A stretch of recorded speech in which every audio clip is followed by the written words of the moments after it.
Aora, a world where mortals live, die, and are reborn through the turning of the wheel. The cycle of reincarnation watched over by the gods and made possible through pillars of a mystical substance known as Audra. 5 years ago, you traveled from your home to the Deerwood, a nation that had waged war against the incarnated god of light, Aethys, resulting in his destruction.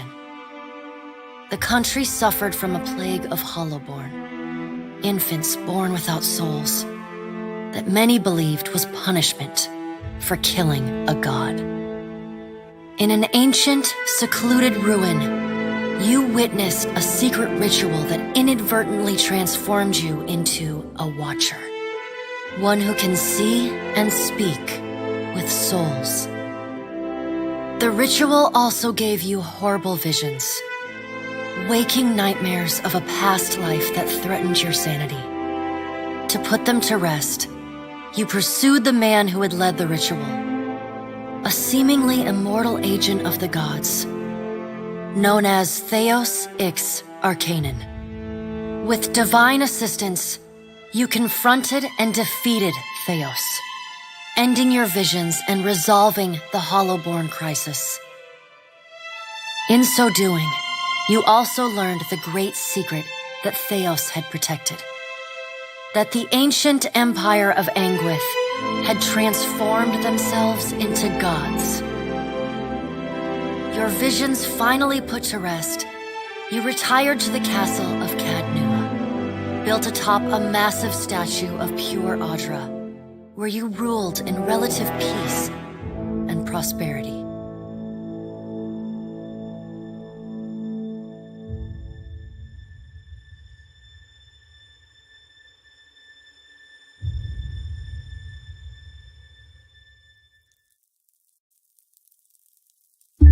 Made a nice story. You fixing up that old keep? Lifting the curse? Must have told it 100 times.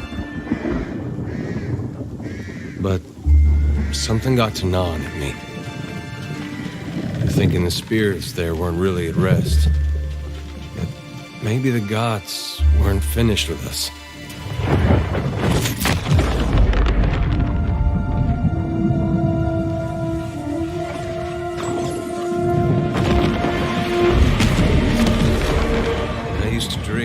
My God came back. He would forgive us.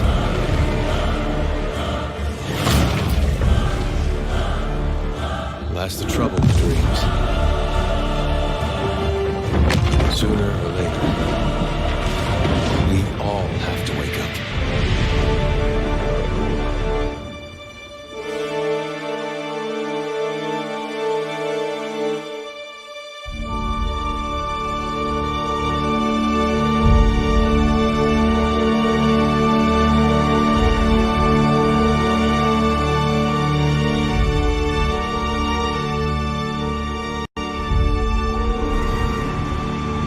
So you wake to a sleepless world, the in-between of life and death. Follow your memories. You have been here before.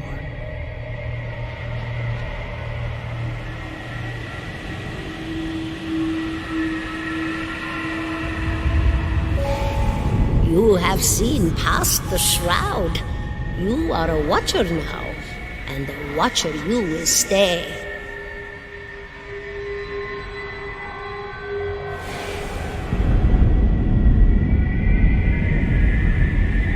A watcher sees souls, knows their pasts, and the souls see them back.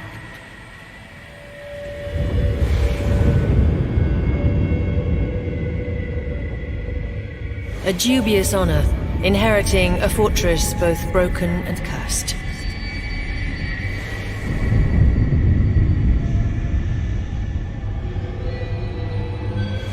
What is a god? A higher power? A rewarder of good deeds and punisher of the wicked?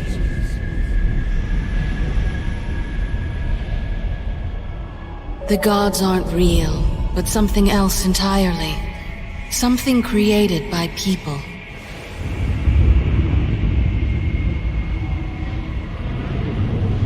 And did you ever consider that these were things you were never meant to understand? That their comprehension is beyond you?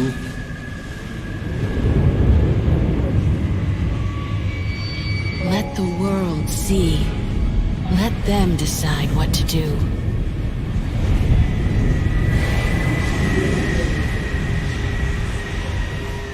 The wheel has turned again, Watcher. Come.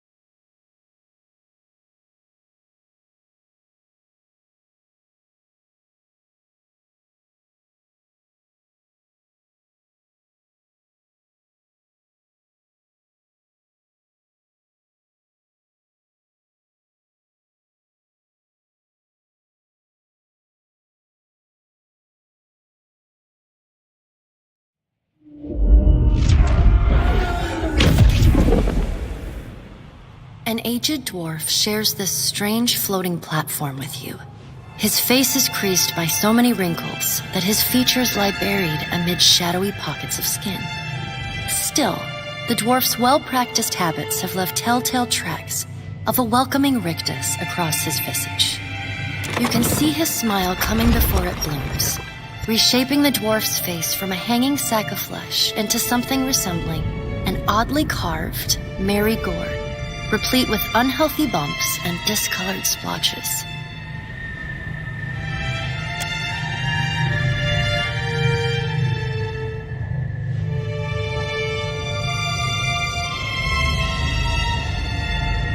The creases of the dwarf's face tighten into a smile as he gives you a courteous nod.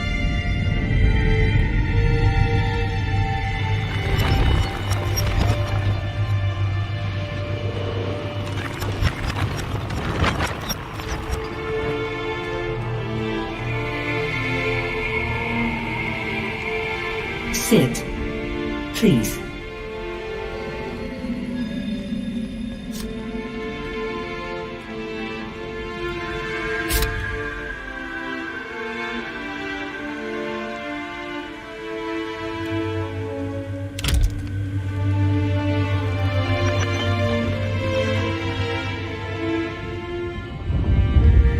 Thank you for joining us, Watcher of Cadnua. The gaunt woman seated at the table is clad in time-worn black armor that seems too massive for her to move in. A pale, slender neck rises from the gorget, topped by a hollow face. The milky skin stretched across it is delicate and translucent, like parchment that has been scraped clean too many times. She is preoccupied with the arrangement of cards on the table between you. With each movement, her armor squeaks and groans as though bearing an incredible weight. She places a final card, gives a nod of satisfaction, and raises her eyes to meet yours.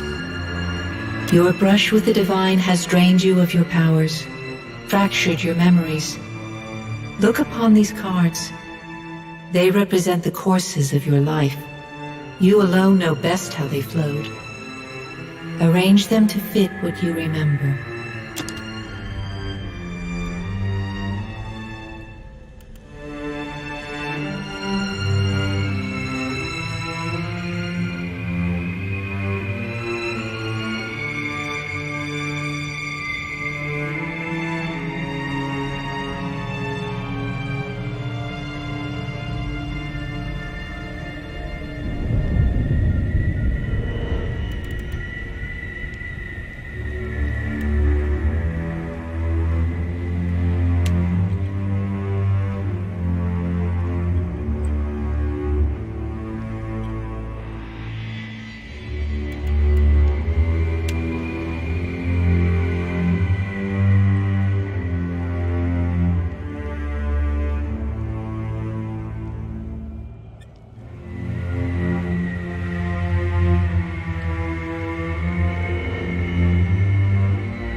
Does everything appear to be in order? Good. Welcome to the Beyond. I am Bera. One half, anyway. She points a finger in the direction of the dwarf who led you here. Though the movement is slight, her gauntlet squeaks like a rusty hinge. The dwarf's rictus returns as he nods in the woman's direction.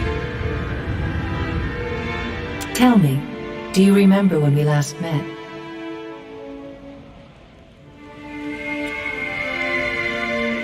You prayed for my help in reaching Theos, beyond the Court of Penitence, and pledged yourself to me. You made similar vows to Rimergond, Helia, and Galawain. The skin of her face pulls tight as the edges of her mouth curl into a macabre smile. The wheel turns for all mortals, Watcher. You had to know that sooner or later your turn would come. She slaps a card down, a broken bell in a tower. The crack of the card on the table ripples through your soul like a shockwave, leaving you momentarily disoriented. Her fingertips slowly drag away from the card, faintly creaking as they retreat across the table. There will be time to deal with that later. Her black eyes stare through you, unblinking, for a long, uncomfortable moment. You had need of the gods once before. Now it seems we have need of you. The being that occupied Odnua's statue beneath your castle was the dead god, Aothus. Of this we are certain. What we do not know is what his intentions are. Though Aothus stole a large fragment of your soul, you were strong enough to survive the onslaught and enter the in-between. You and he are still connected. He has chosen a body made of living Audra, perfused with the power of thousands of souls, including yours. It should be little difficulty for an experienced Watcher to find him.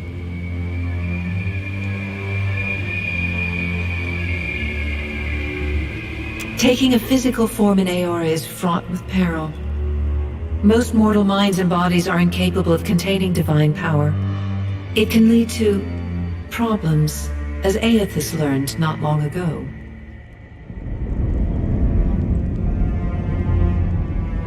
Her armored hand gingerly places a card sideways on the table. It features a man with a burst of light instead of a head.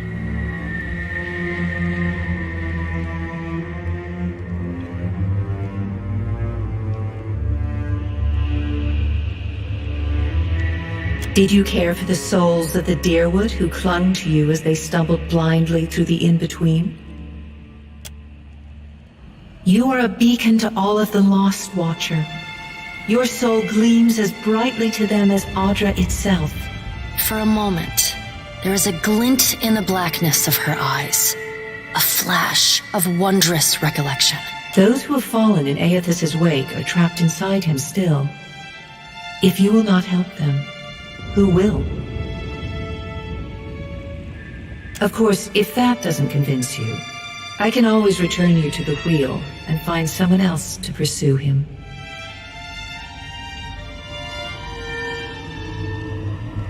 Unfortunate. It will prove much more difficult without someone of your unique talents and circumstances. She raises her gauntleted hand and gestures to the dwarf hovering at the periphery. The dwarf nods, the supernaturally wide smile returning to his face. He gestures for you to follow him. Good. Before you return to Aora as my herald, you must remember who you were, the last whisper of life in death. For a moment, the sockets of her eyes darken, leaving the pits of a death's head gazing out at you. When you can picture your own face, the Beyond will lead you back to your own kind, to the world of mortals.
I'll go on ahead. Onward! Bring them down! I won't let you down! For the Everlight! Go for the eyes, Trinket! I won't let you hurt my friends! I guess this is it!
Go forth now, Watcher, as my herald.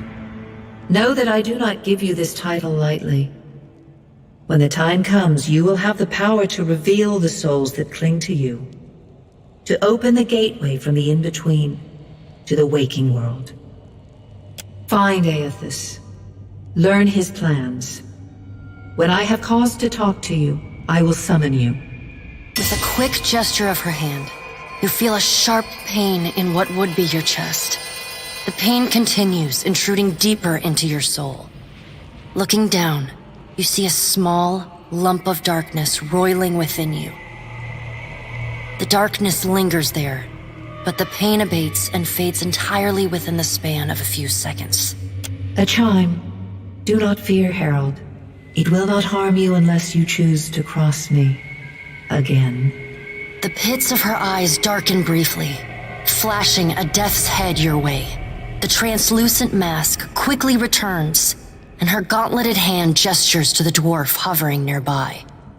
The dwarf nods, contorts his face with his odd smile, and gestures to a new door.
The return to your body feels like waking after a fitful drunken sleep.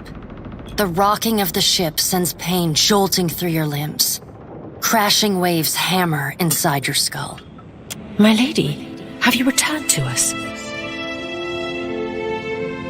the voice echoes from inside the bust. The remains of the steward of Cad Nua.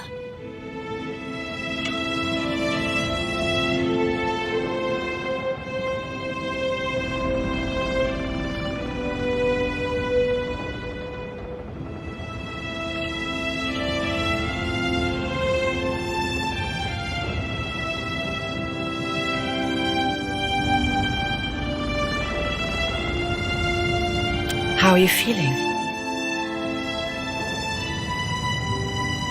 Most of it, I'm sure. I hate to cast a pall over your recovery, but I'm afraid I have some bad news for you. Cad Nua has been destroyed. Aethys possessed the statue of Maros Nua and rose from the ground, consuming the souls of all nearby. It is only by the exceptional strength of your soul that you survived. The further Aethys withdrew, the weaker you became. We chartered this ship and followed him to the Deadfire archipelago. I know not how, but it seems he has retained a piece of your soul, and proximity to it has brought you back.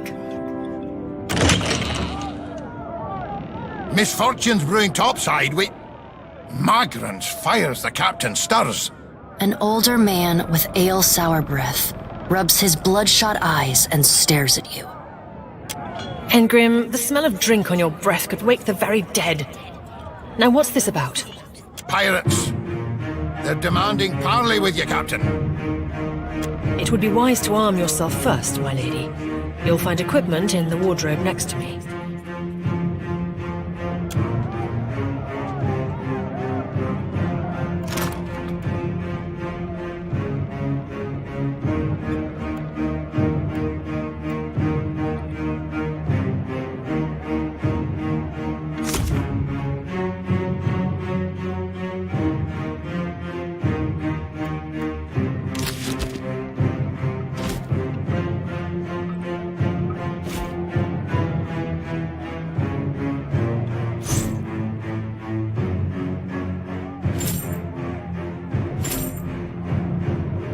You should prepare for battle, my lady.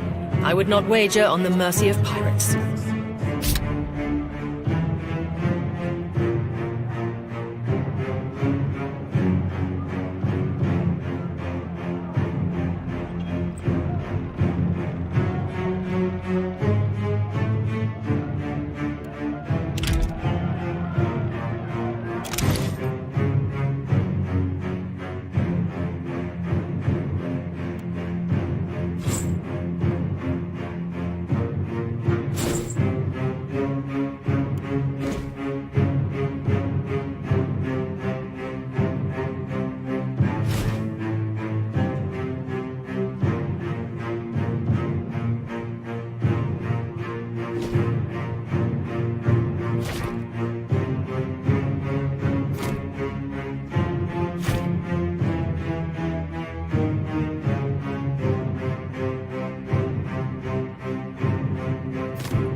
The pirates of Deadfire are notorious.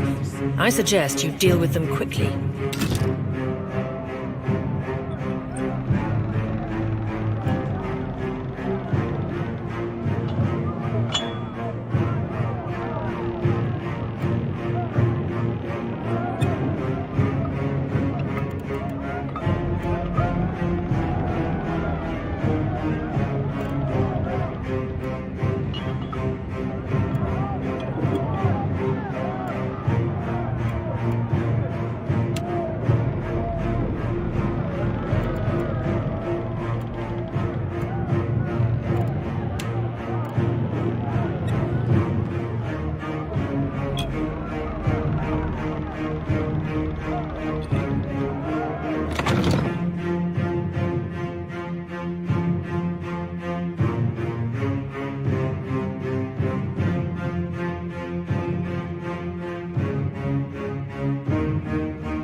We here? A little sloop? Lost and alone in the storm?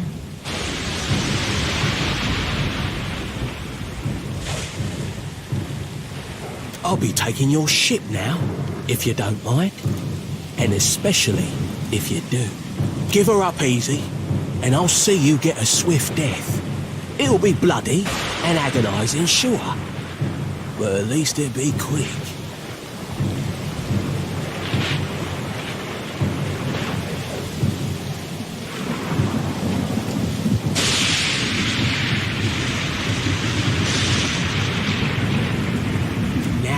Getting it. Listen up, mates. I'm off to spear me a bigger fish. One with sharper teeth like. I'm trusting you lot not to cock this up. Don't damage the sloop when you take it. Play with the crew if you'd like, but don't bring me any prisoners. None that are alive. You heard, Benwith! After him!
It's a relief to see you awake, my lady.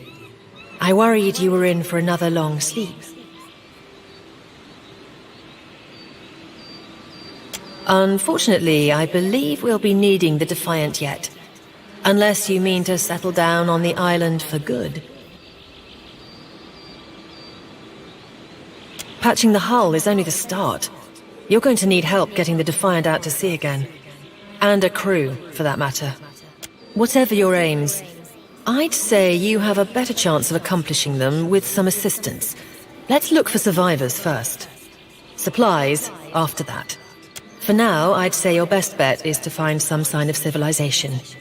If nothing else, we may be able to hire on a shipwright. My lady, if it is not too taxing, could you explain how it came to pass that you were returned to us?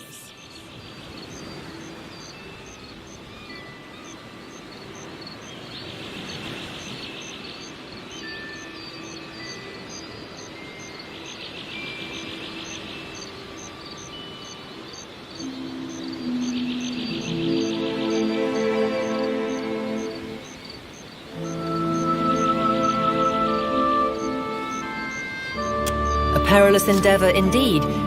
Castle or no castle, you are still my lady, and I will aid you to the best of my ability.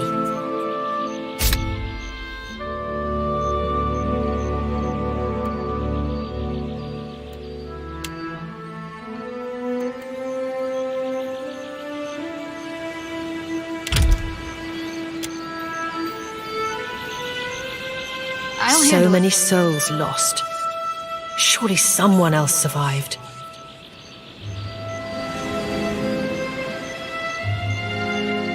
So many souls lost.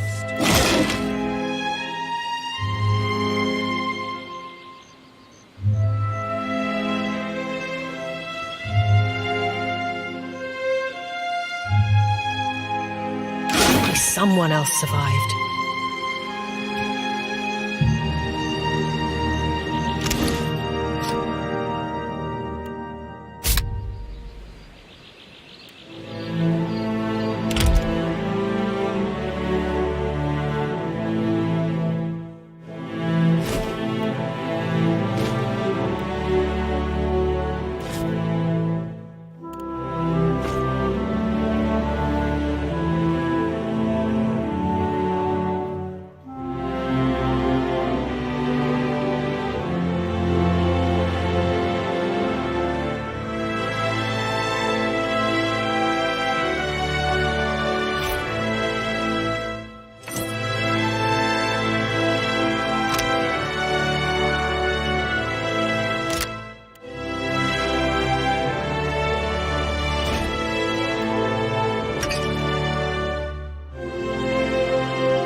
For me? Wow, thanks.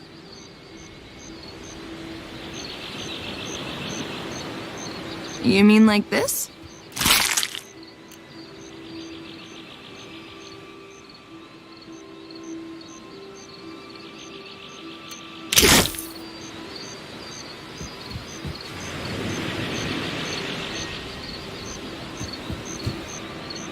Hope the rest of those sodden bastards made it.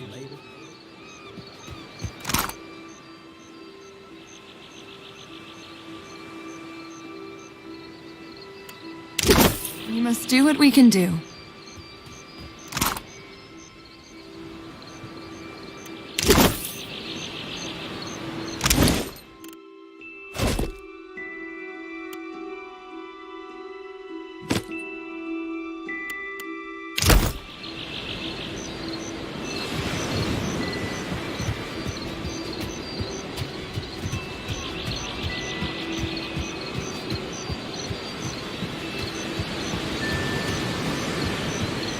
Spy! Magran, here! My flame burns yet! Is that ye?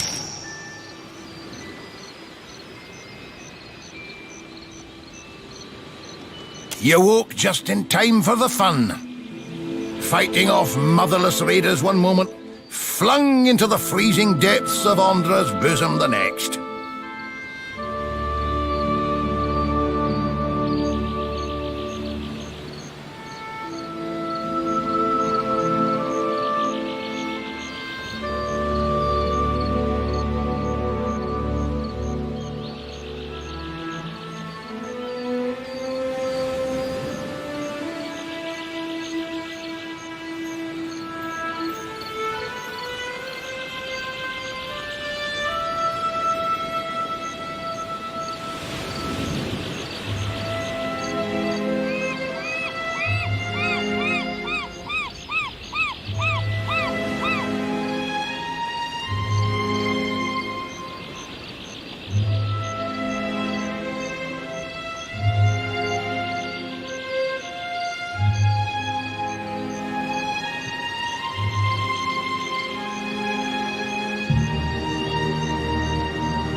Aye.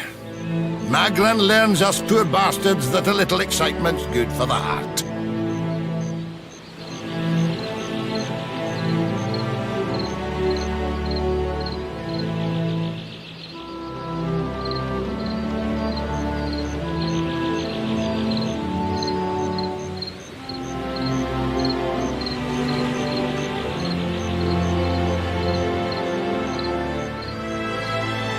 There's nae getting the ship back underway without repairs.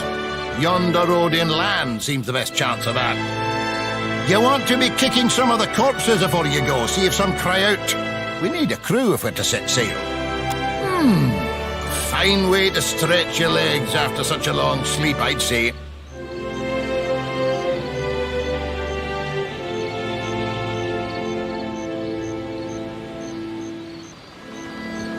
Dry as kindling, Watcher.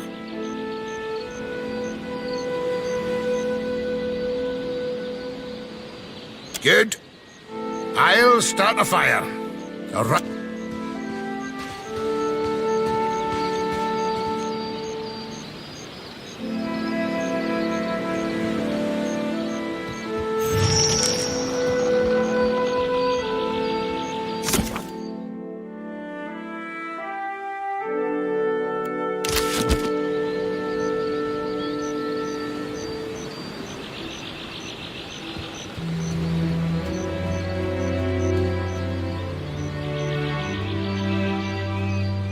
It for you.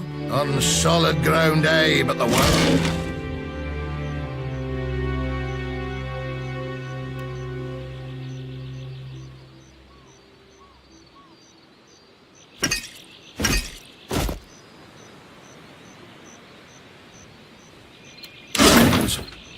I need a drink.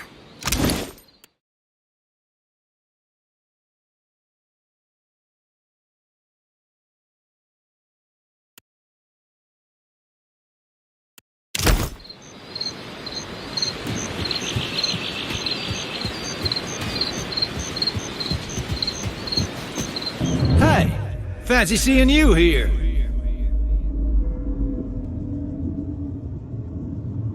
I can't see much of anything, really, apart from you. Just endless gray. What happened? Storm?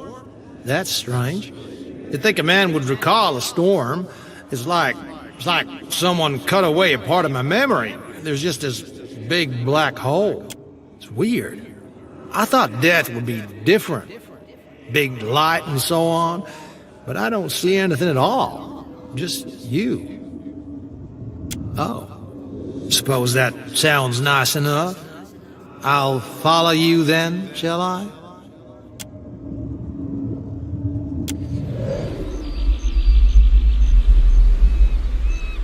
I'll do what I can.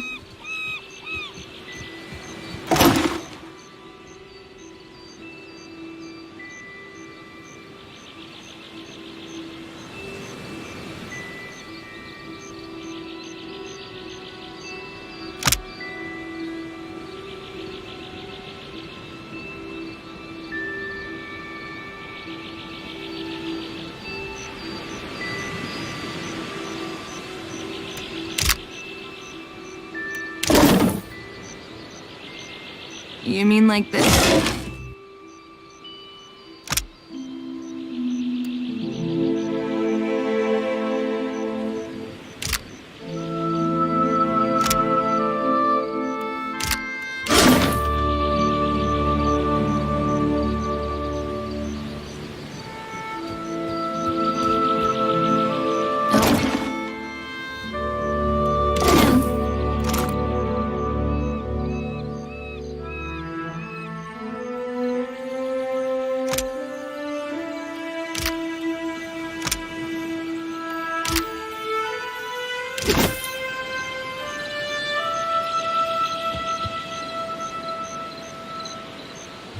You mean Help! like this? Somebody! Cerco Blanca!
Watcher, is that you?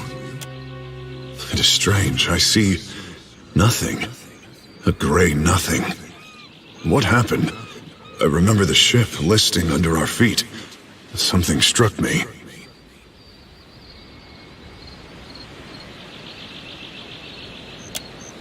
Was it? I thought the end would be different. You were a Watcher. You would have been our captain. Tell me, where am I to go?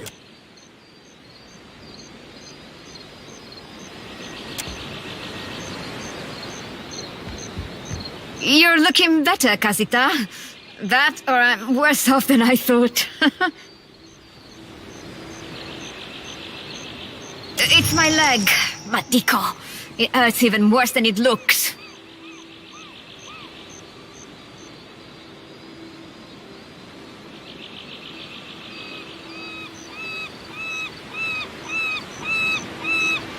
Quite romantic, Casita. I'll try not to hold it against you if you drop me.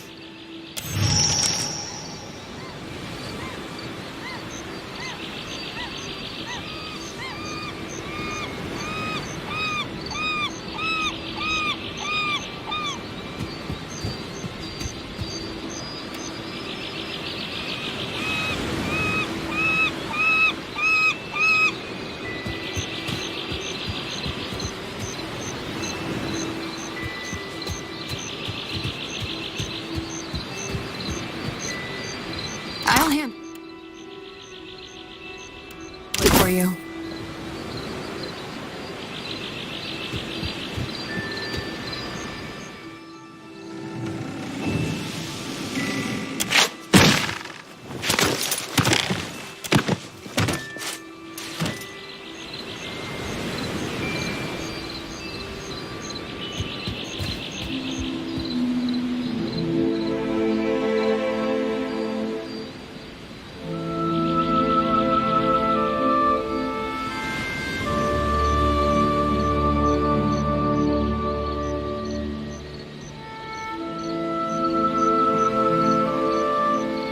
We must do what we can do. Care told me.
You down!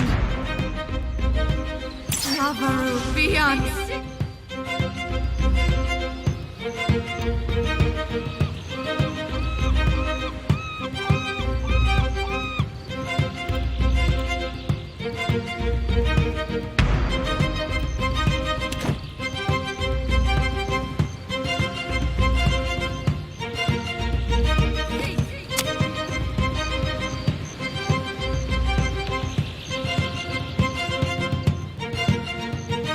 I guess this is it!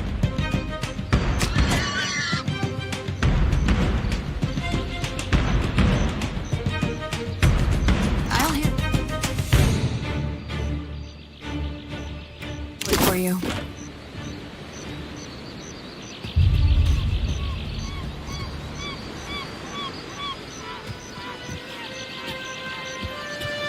Didn't think death would be so boring. There's nothing for miles.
Eagle eyes.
I'll do what I can.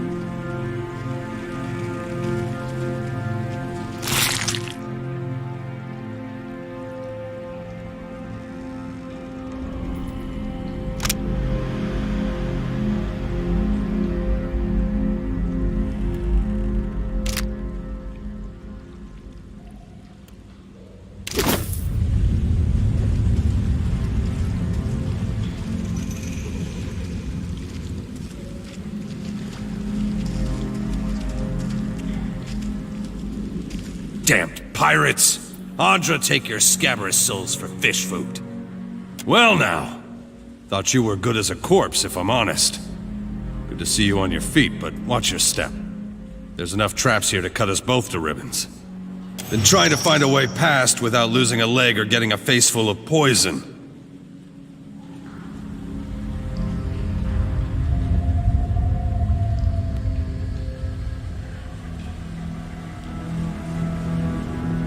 Well, if you're certain.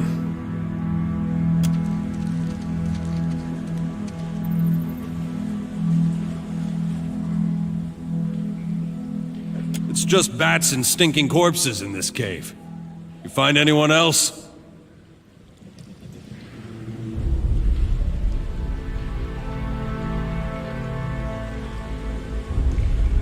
Then I'll head that way myself. See you on the beach.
To be stopped! Are you sure you want to do this? Beyond sea!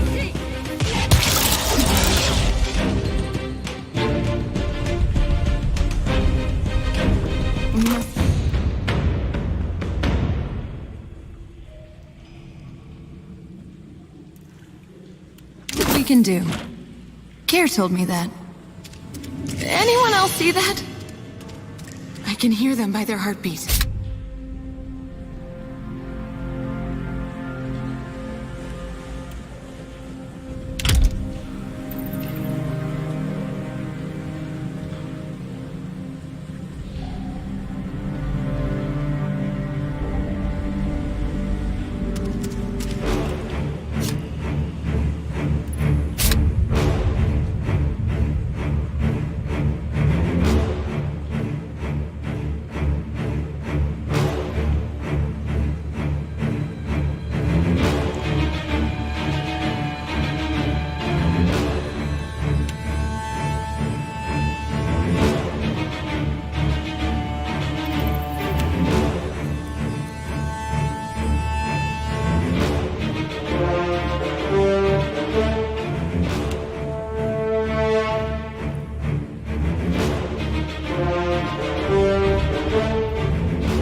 Are you sure you want to do this?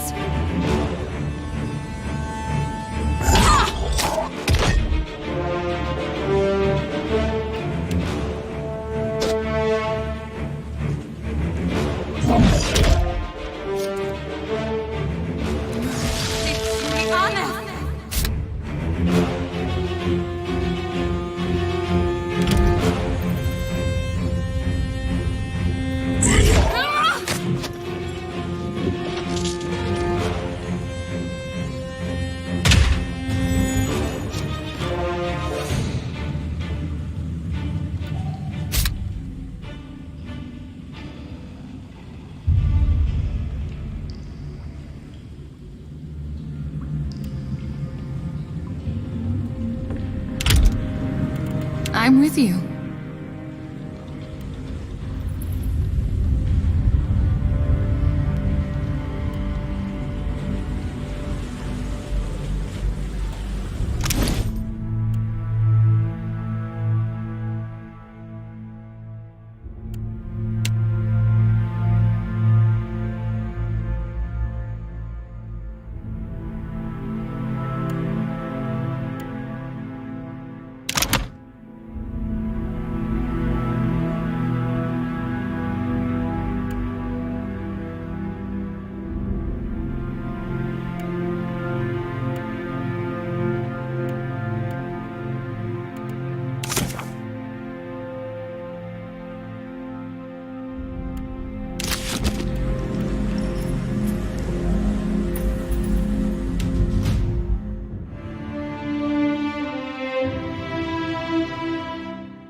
you mean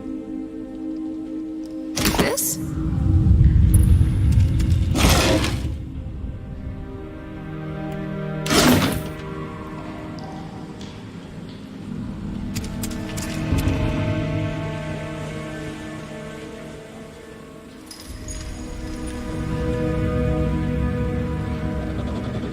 I'll do what I can. I see where you're going with this.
I'll handle it.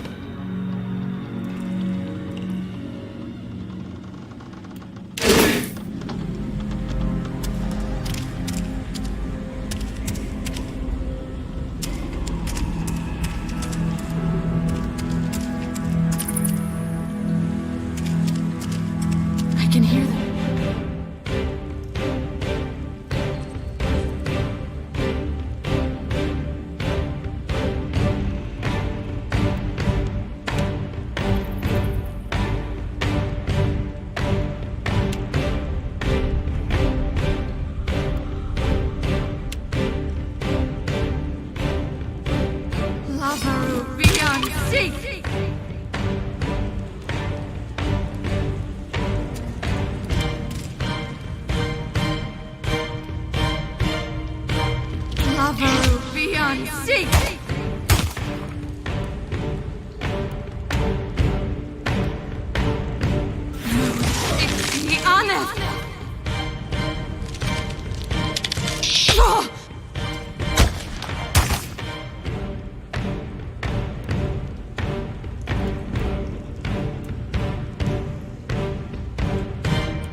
Sorry. I need to hit with something else.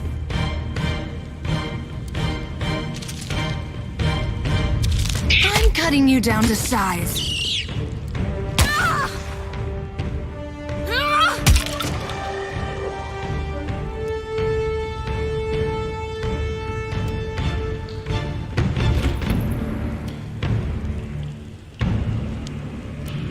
We must...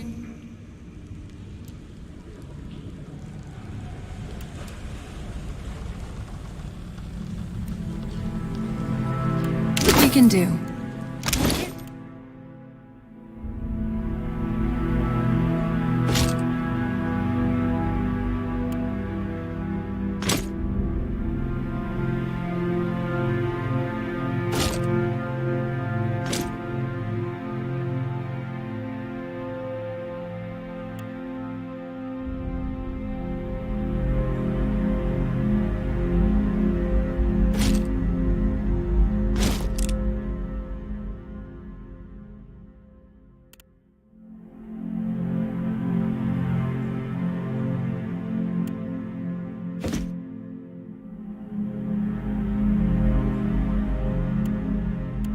me that.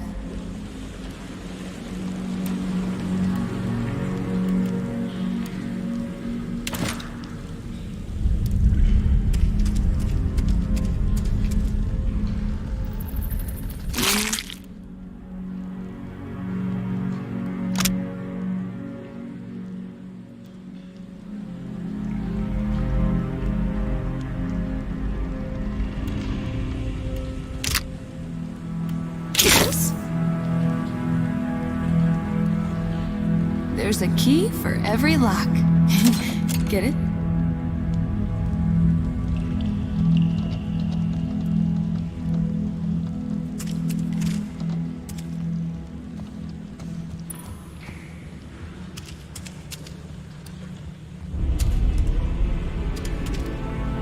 I'll do what I can.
Good news, Captain.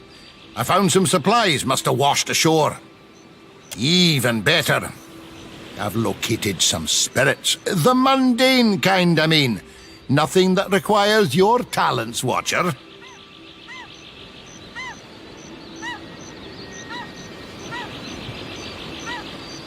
It's just the lot of us now, Captain. You'd best head into town, see about supplies and repairs. I'll keep an eye on the ship. Kithriv here. I ken that much. Means we're a sight better off than we could be.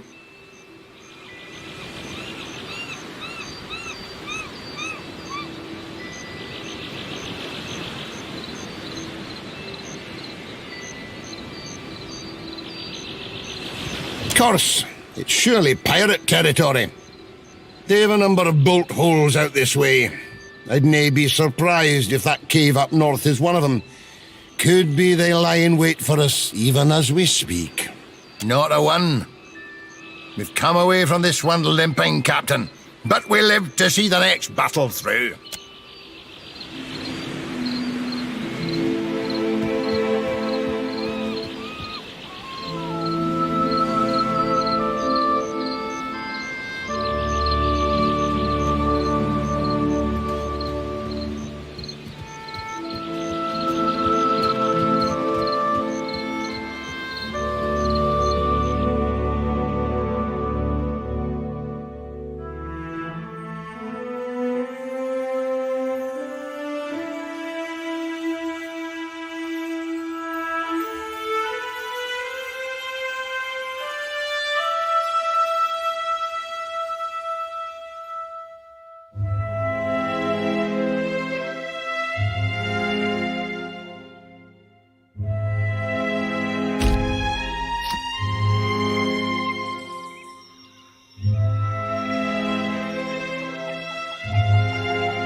What if the giant comes this way?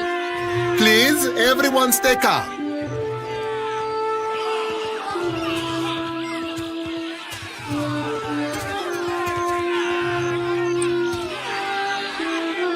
Please, everyone remain calm. I assure you I will do everything in my power to get you the answers you need.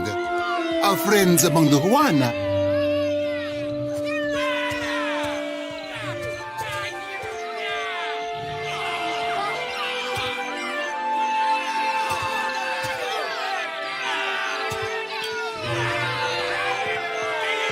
have offered you hospitality and safety from the storms.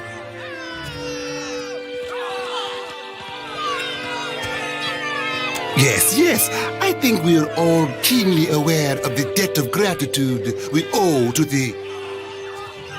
I have personally seen to the safety of your homes. Now you will do the same for our families. What about our families? What about the ships? How are we supposed to feed ourselves? If everyone would...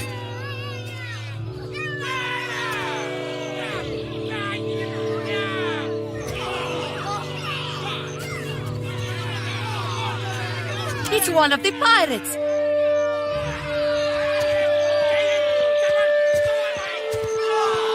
Everyone stay calm. I think it's clear our guest is nothing of the sort. 2 of my guards reported a ship flying deer wooden colors, fallen prey to a private vessel. That would be your ship, I assume.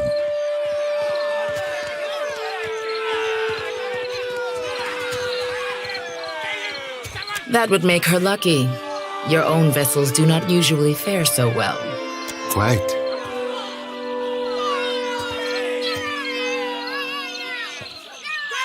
Perhaps not, but I suspect some good can come of this.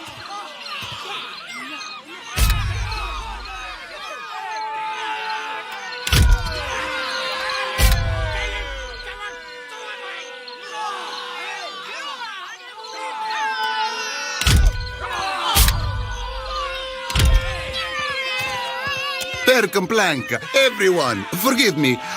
I believe this matter requires my attention. You have my word that I will keep you apprised of any changes. Especially you, Mr. Ikawa. Do not flatter me with Valian titles. You are distracted with your newcomer and wish me gone. But I will not go far, Governor Clario. Grande. As for you, stranger, let us speak at my estate. We'll discuss your predicament.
You have to do so. Percomplanca. Don't tell me you're here to complain, too.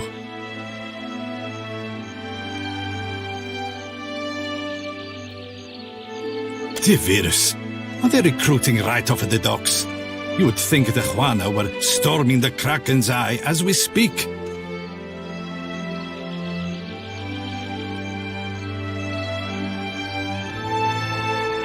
A fight, Mestra. One of the Juana women attacked a merchant. He has come out the worst for it. Now every nationale in town wets himself in terror of losing his coin to the Aumaua. We would bring in the thief, but Clario would not have us march into the village and defend Ikawa.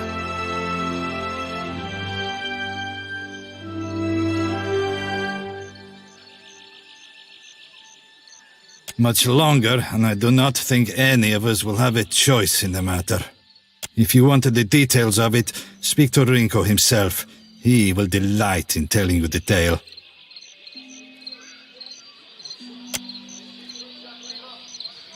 Oh? I cannot imagine who might wish to harm you, Mestre.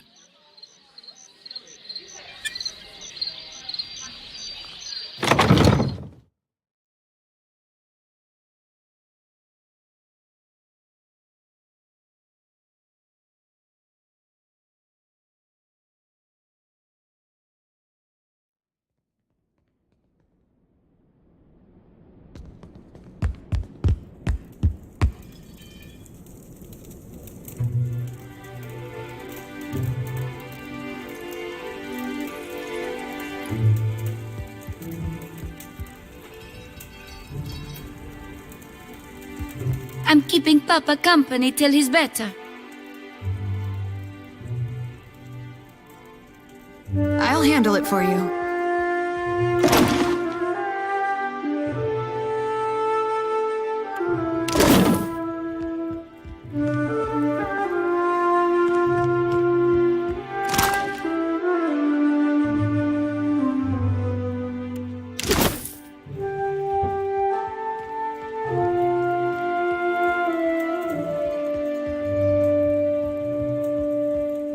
We must do what we can do.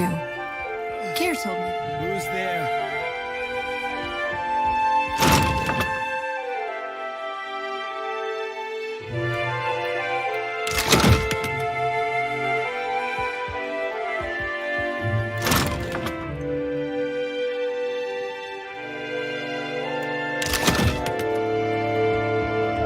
Tori, is that you? Wait, who are you?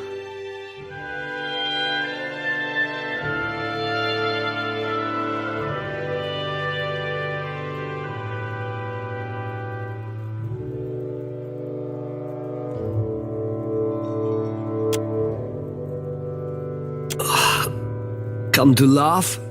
Madiko, this would not have stood in Ozia.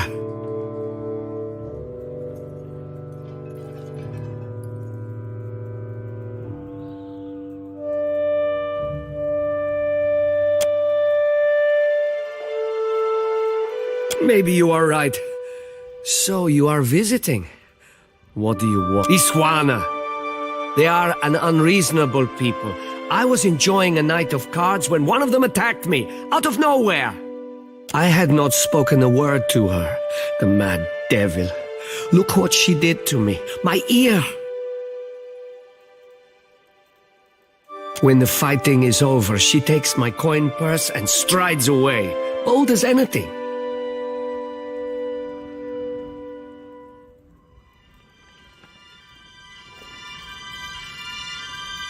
Madiko, she was not even playing. There I am, counting my winnings, and suddenly a giantess grabs my shoulder. Perhaps I said something then, but she struck the first blow. The governor lets the Juana do as they please, and this is the result. I should be out there, helping to find our people. My wife, Zenetta, she... Listen, I am without other means. She took my coin purse, my wages. How am I to pay the governor? How am I to feed my son? That woman should be in the stocks. The guards do nothing. But you've heard me out at least. Do me the kindness of retrieving that coin purse, and I will give you what I can spare. They call her Mokeha. I imagine she is back in her village, feeling proud of herself, no doubt. Follow the road as it bends north, then west. You can't miss it. A pile of sticks and straw.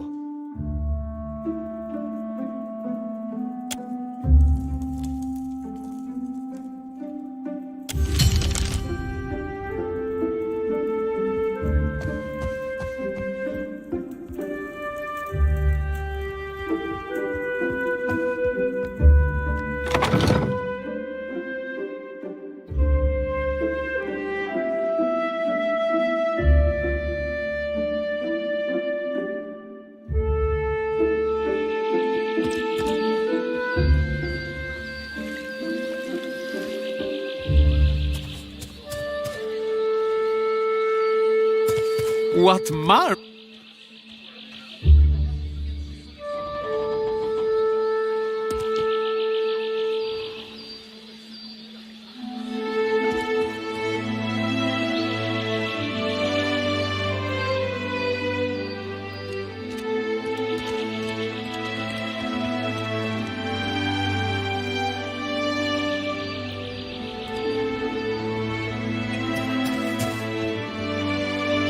Ado, begging your pardon for the mess, miss.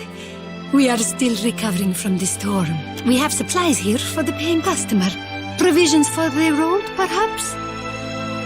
Have a look.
I'll do what I can.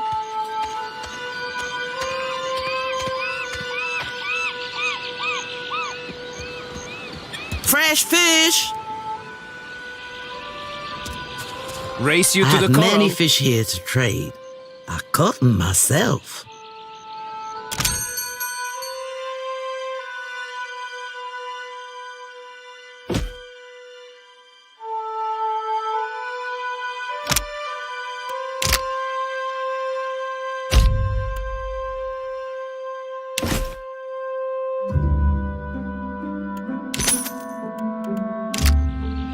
No contest. What? Just because you have...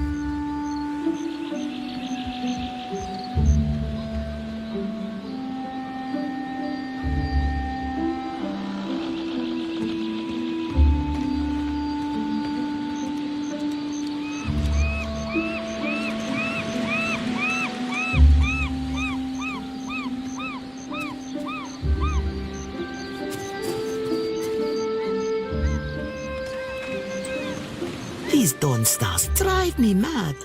Every morning, the same hymns. I wish they'd stayed in Red Ceres.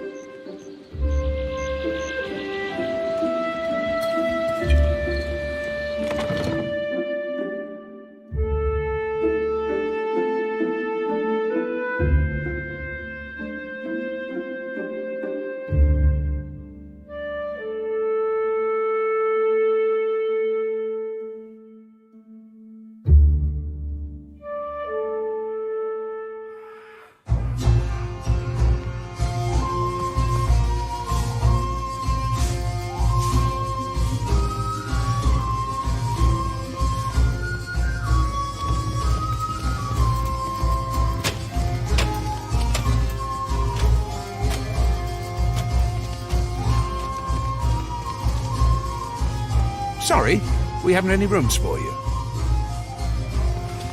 Guessing you're the one came in off that shipwreck down south. Not sure if that's good luck or bad, but here, I figure you deserve a drink.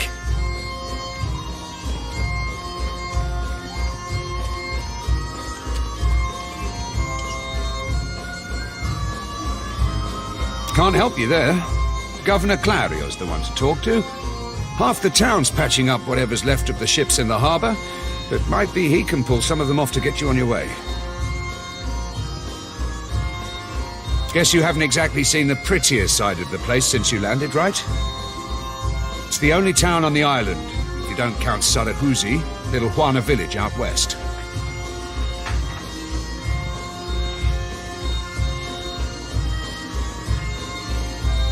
Really is a decent place most days. Good trade, and plenty of money rolling in from Clario's investors. Damn sight quieter than back home, but I don't have to tell you about the Deerwood.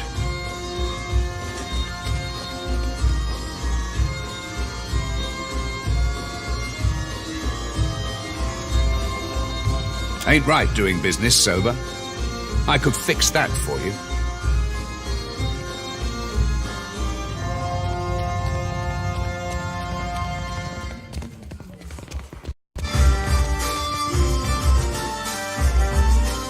Folks come by here all the time hunting for work. Let's see who we can scrounge up.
Clario is lying to us. What do you mean?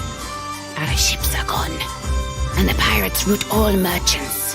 Either he is more worried than he seems, or he is an idiot.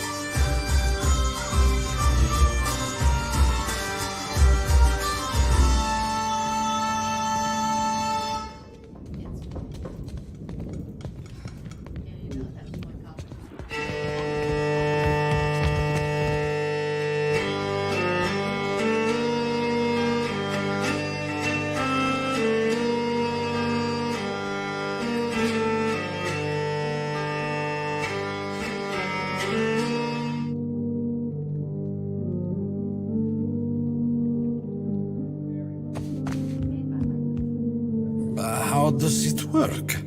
You inhale. It isn't complicated.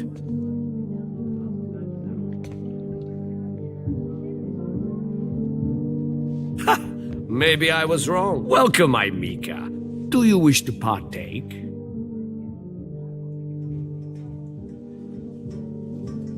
Ripple sponge, of course. An expensive vice, but worthwhile. All things in moderation, as they say, but it will do no harm. Come, enjoy an adventuresome lass. And so, here you are. Enjoy.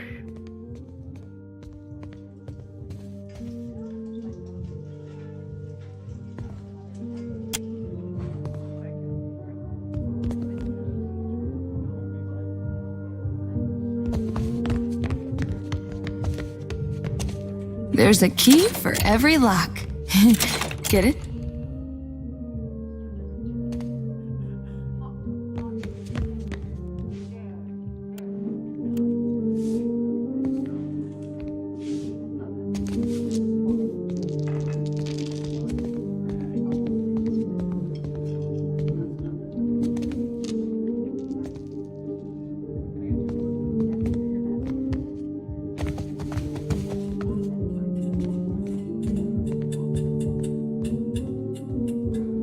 I'll get it open.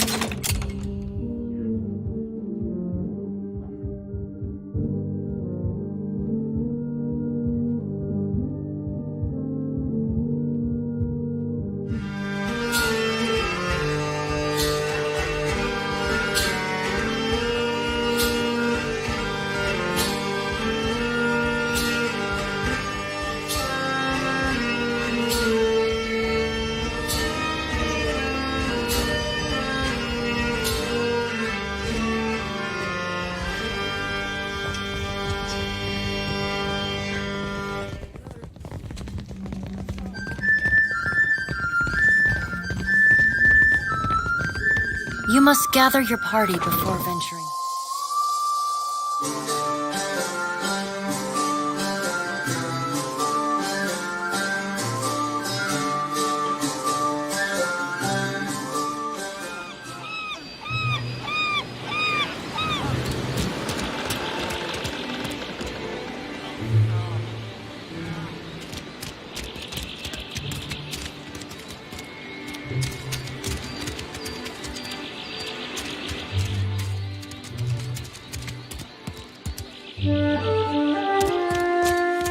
It's not right. I came here on the first ship. Why does an islander get paid the same as I? Accept the light, and you shall be redeemed.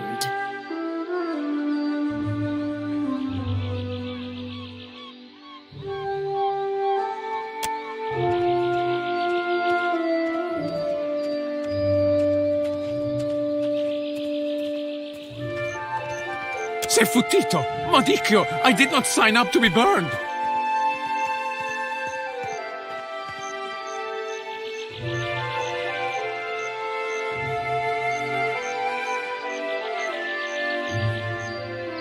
Come, stranger. Join the baptism and we'll... Aethys has returned at last, but it's not too late to redeem ourselves. As surely as my fingers are webbed, I tell you, gone, never left.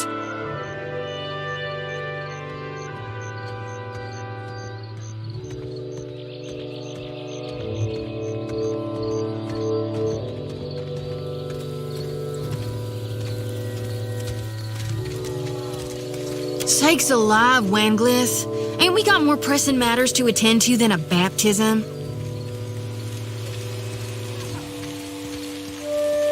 We just missed one of the biggest reap-ins of all time. What about the souls that need us? Do not push me on this, you wayward child. You'd leave the living forlorn to service the dead?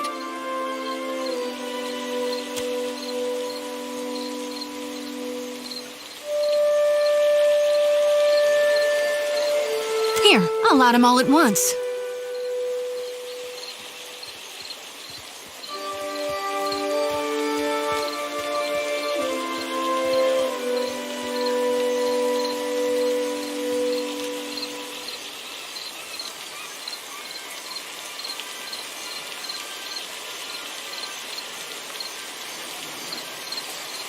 that we're right with our God, can we please see about helping the people I dreamed died? Those souls ain't gonna reap themselves.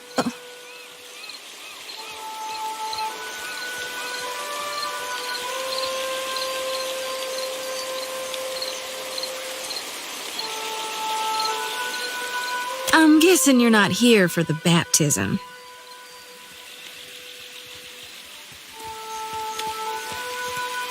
I surely do. I already asked him to let me inland on account of my dreams that came true. But he's not giving out the location of the Audra Pillar. You think he'd tell you? You're not permitted, child, because it's too dangerous. But you never listen. Yet I hear you all the time, Wenglith. Gon's been calling me here. Left the breadcrumbs in my dreams. I need to get inland. If you're going, I could help you. Swear on my soul.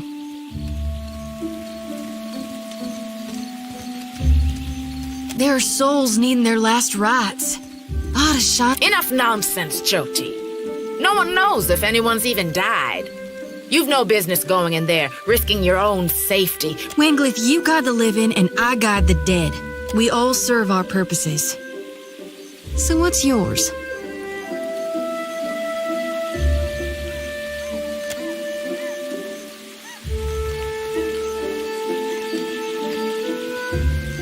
I think I know what you are. If you're looking to talk to the governor, I might guess you're thinking to go inland. If so, Watcher, will you take me with you?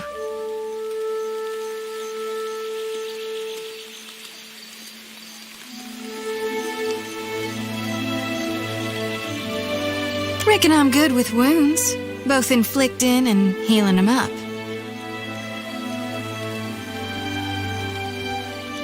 Me and my brethren may not see eye to eye, but they'll all admit I'm sturdier than a weed and just as stubborn.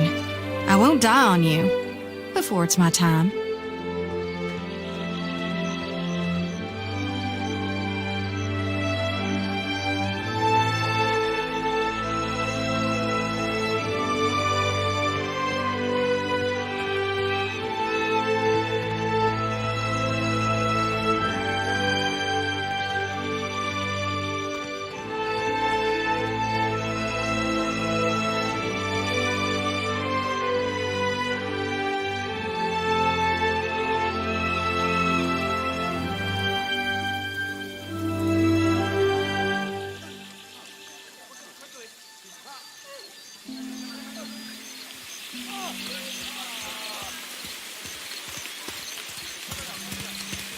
I got an eye for stages, life and death and in between, like progressing forward, or sometimes backwards. It's all just change happening in different states. Plus, gruesome doesn't bother me. Well, what's it to be? I know an offer rare as hen's teeth when I hear it. Yeah, you won't regret this.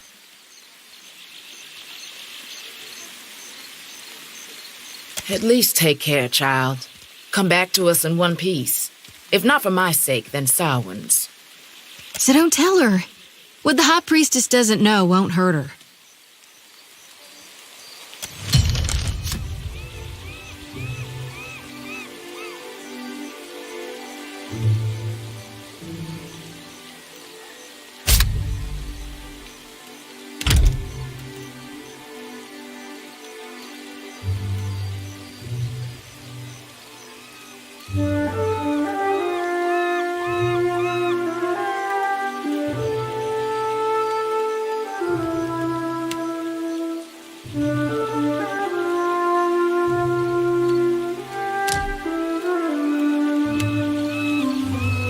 They're bigger than you, and they haul cargo without whining about it. It's not right.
are we supposed to fight a giant?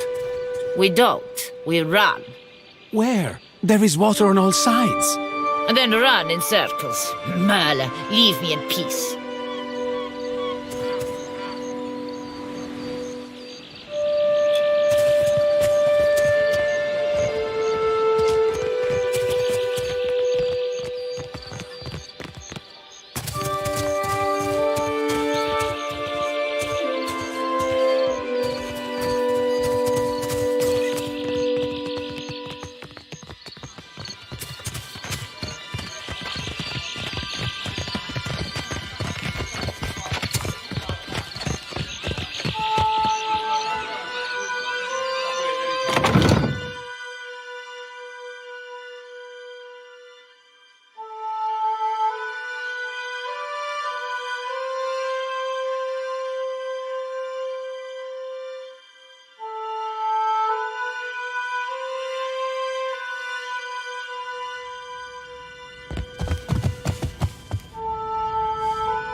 Will do. There's a key for every lock. Get it?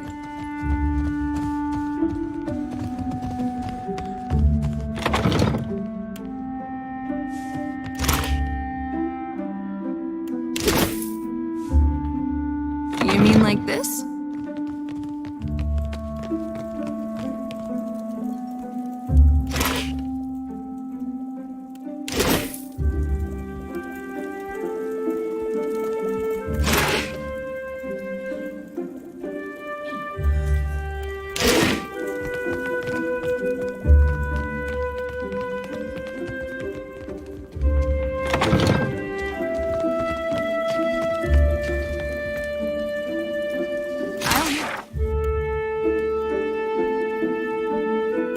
For you.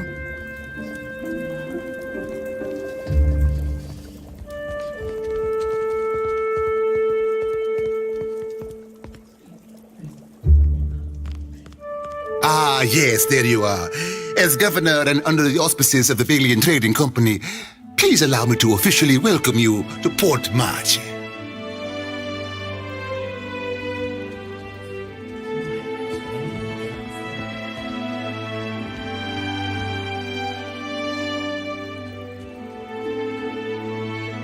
I'd like to say the pleasure's all mine, but I try not to lie. Don't worry, I'm only here on account of her. Of course. I see you've been as quick to involve yourself as ever. Apologies for that little drama outside. These are confusing times, and people often react poorly to uncertainty. Between the storm, the pirates, and the, well, certain strange events, we are all a little on edge.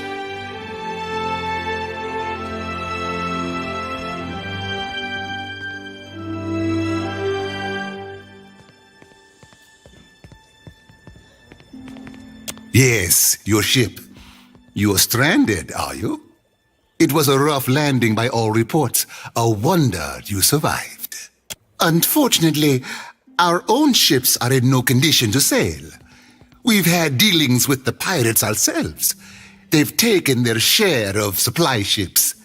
The storm saw to those berthed in the harbor. All that said, I believe I may have a solution, provided you're willing to help me in turn.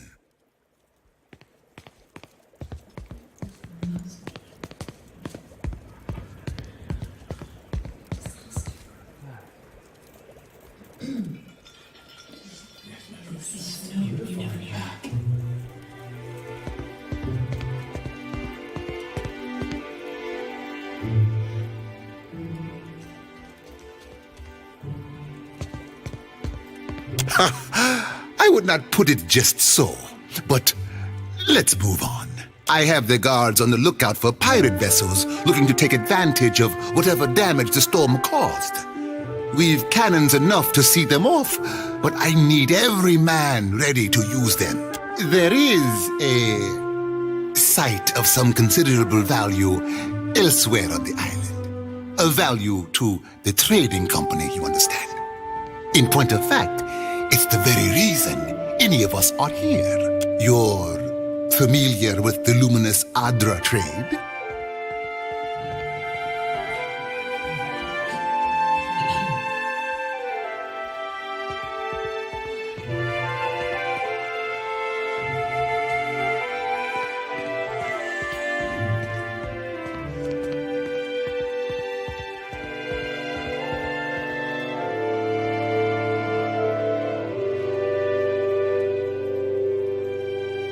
A mineral of sorts.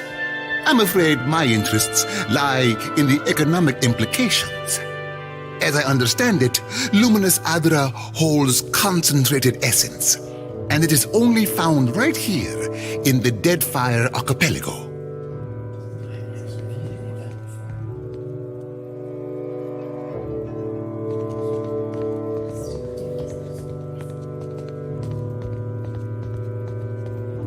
It's also quite valuable.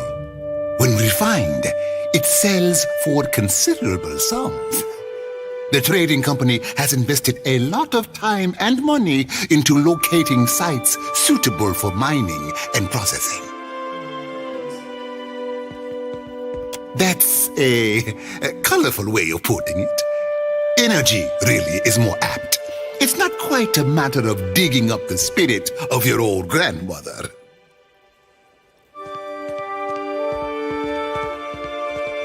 Spin it however you like. The gods are gonna grind your soul to bits for this sin. We will have to agree to disagree. We, and I hope you understand that these matters require some discretion, have one such outpost on the other side of the island. A successful venture up until very recently. We sought to improve the refinement process. To that end, we hired some of the brightest minds in the field of animancy and brought them out here to lend their expertise.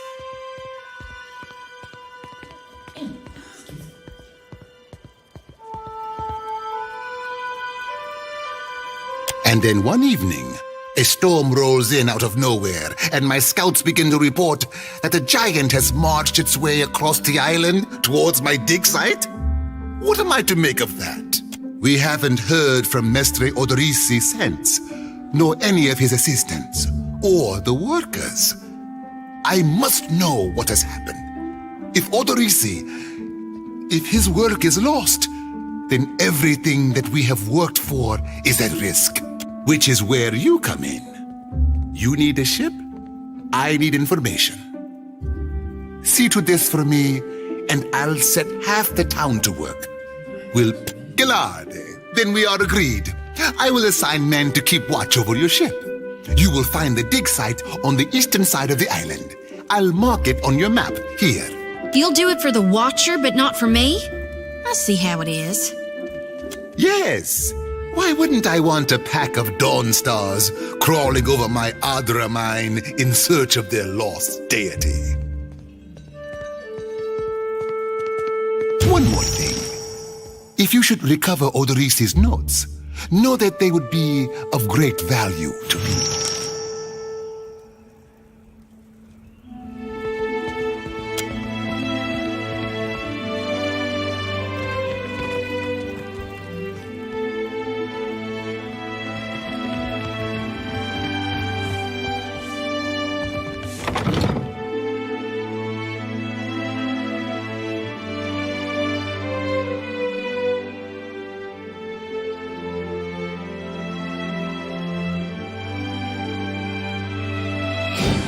Steady does it.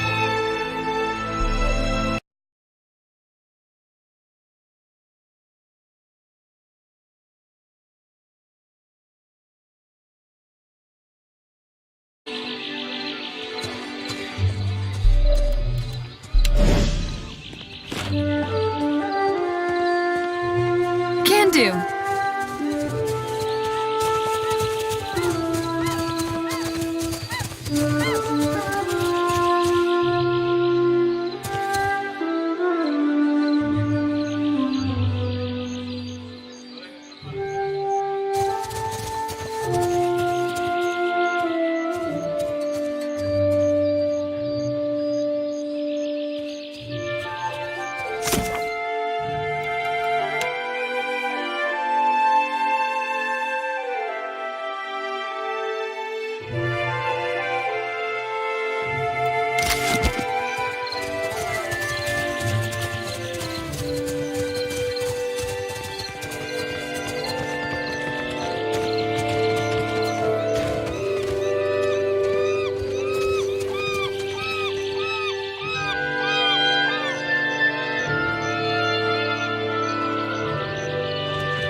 No, never talk. Just go. Leave this forest. Go leave these islands. Go return from where you've been.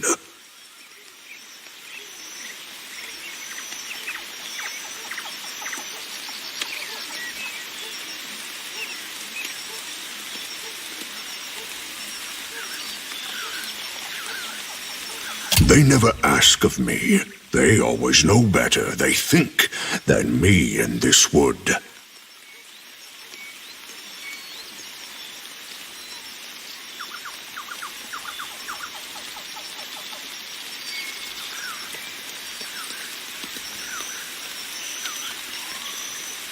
No, I never believe your foreign lies.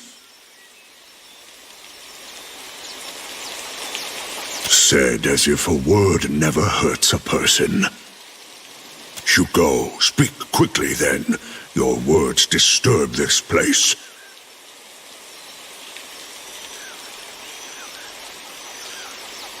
Then you think the Huan are here to serve you? Akara, they are not. I say always those who come to these islands, they want to take. Only ever to take. Learning. The Boar teach much about survival if one listens, if one watches. So sing. So say those who know. This question helps neither of us, I say.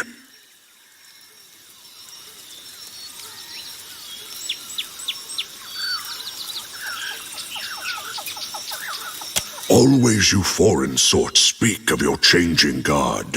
I say you know nothing of change, and less of the hunt. No, your sort always want. This forest is not yours. This land is not yours. Go, leave.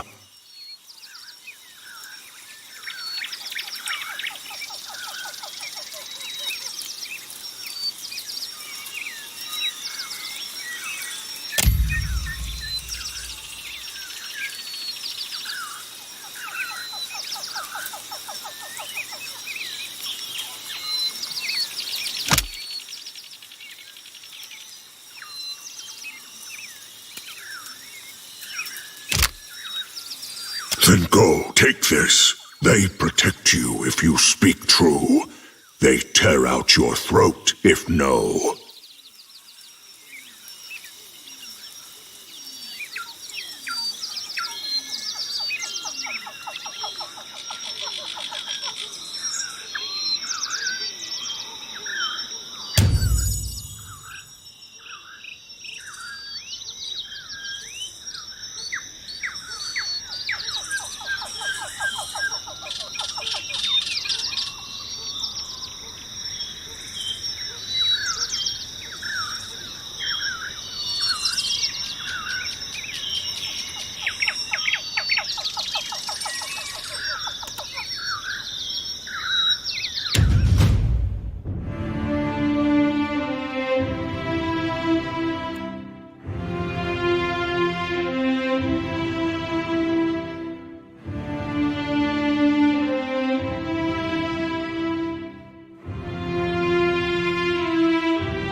Always wanting more.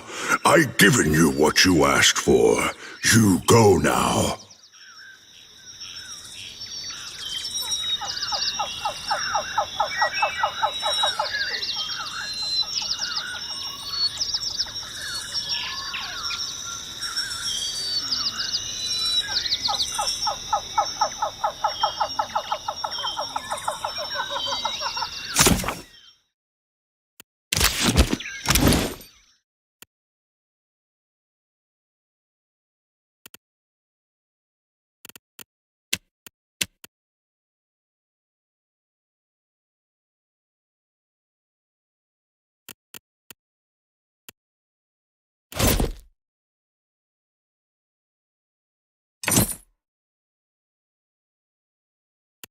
Well, if you're sure you're not using it. Always wanting more. I've given you what you asked for. You go now.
Take him down! Lava beyond sea!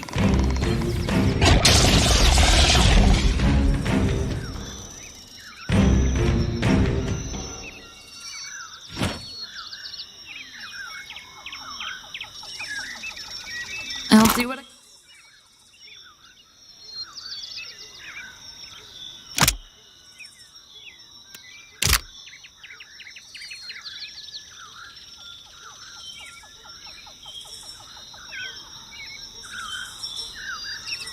Man.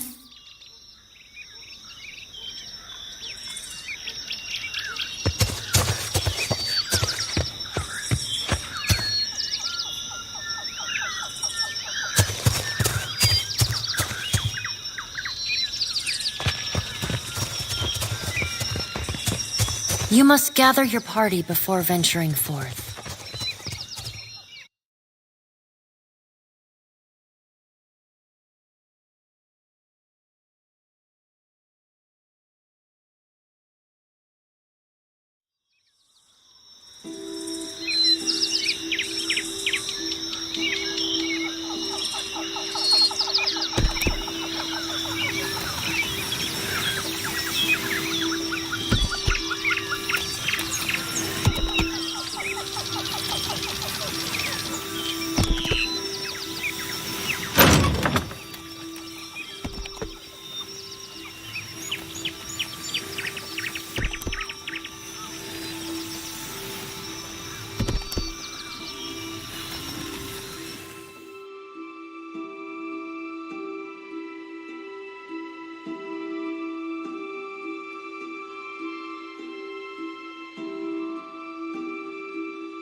Watch your weight.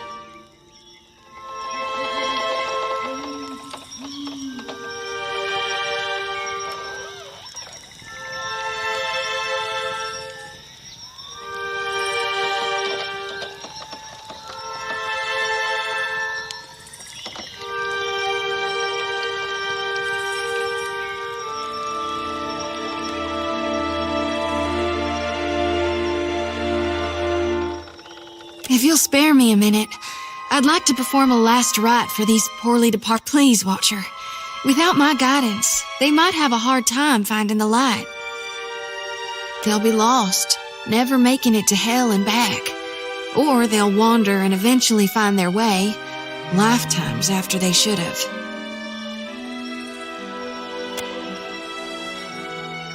That's supposing they ain't a follower of Aethys. What do you reckon happens to them folks in hell when the god of rebirth is deader than a doornail?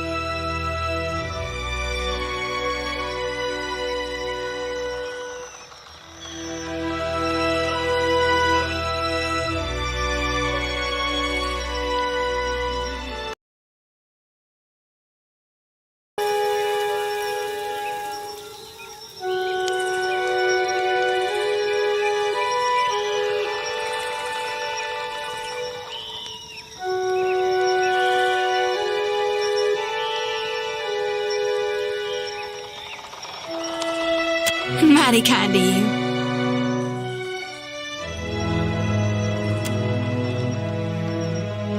This here's a final call for all souls. Last stop for the lost.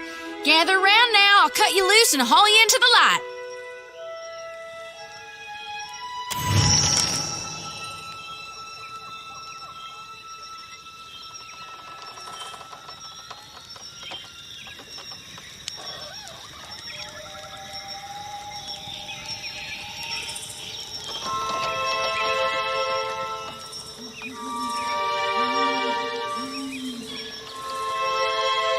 It's my honored duty to reap and shepherd departed souls during their journey to being reborn. With Aethys dead, me and the other reapers gotta gather as many souls as we can. We'll keep him safe until Gon returns to Hell and can take him into his divine embrace.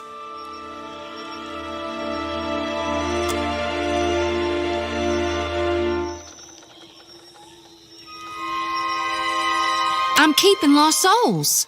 And here. And that's all I care to say for now. Let's go.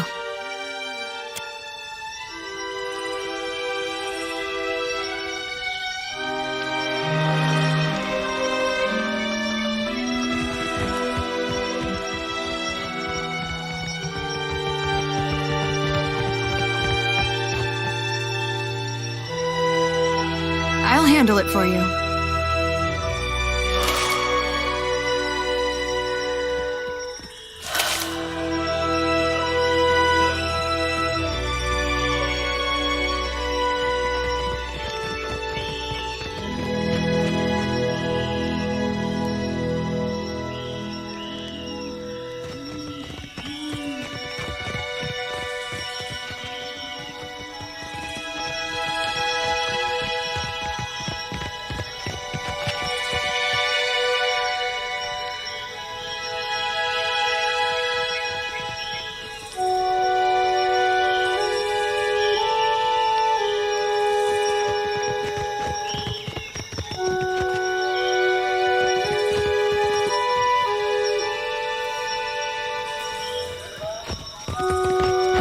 Ready to brawl?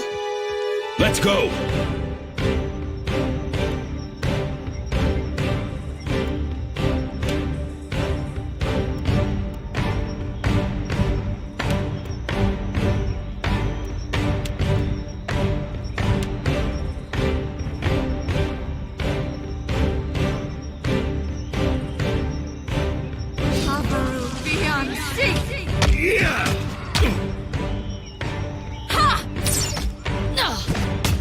Are you sure you want to do this?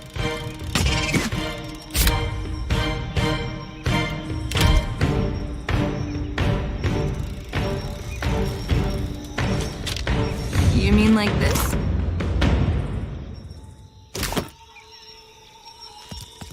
We're all in this together.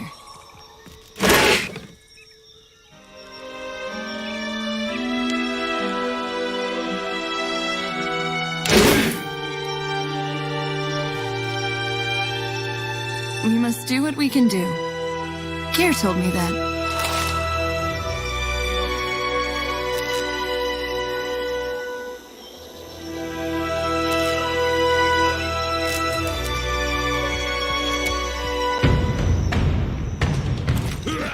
Lavaru beyond sea!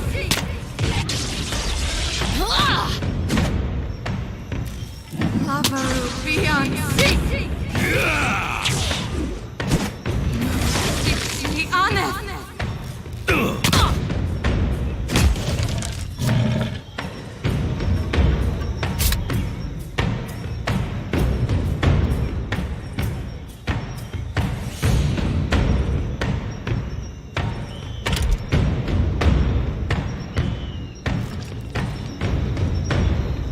I'll do what I can.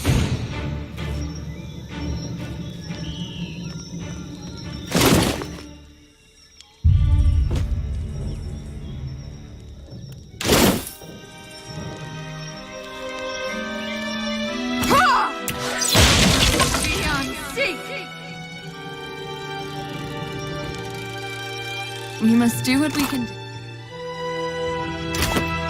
Care told me that.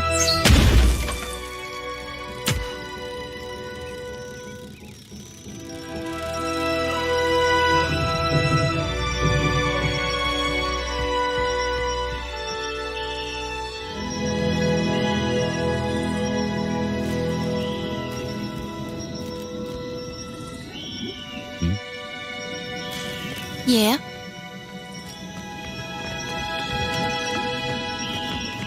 Hey there.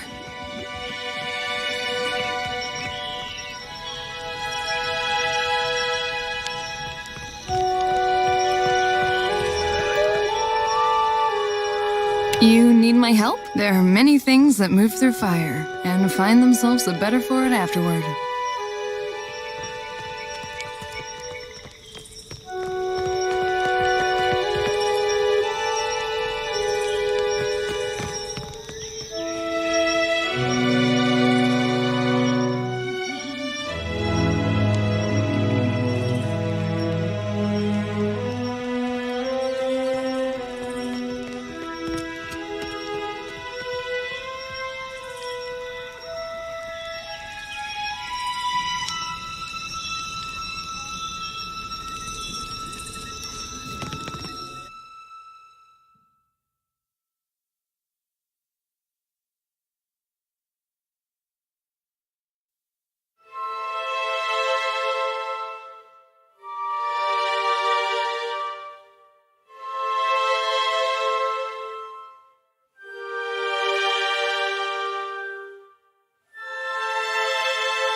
I can hear them by their... Let's go!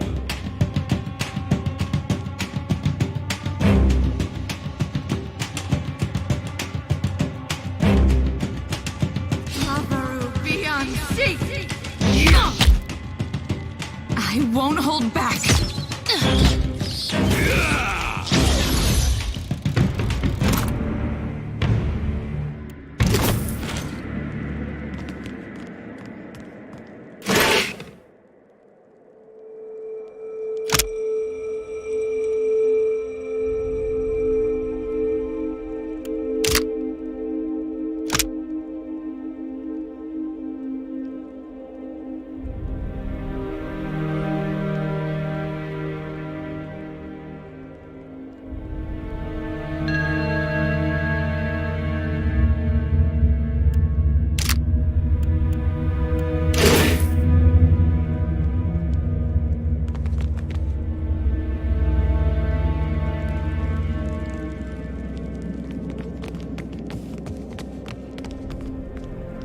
If you...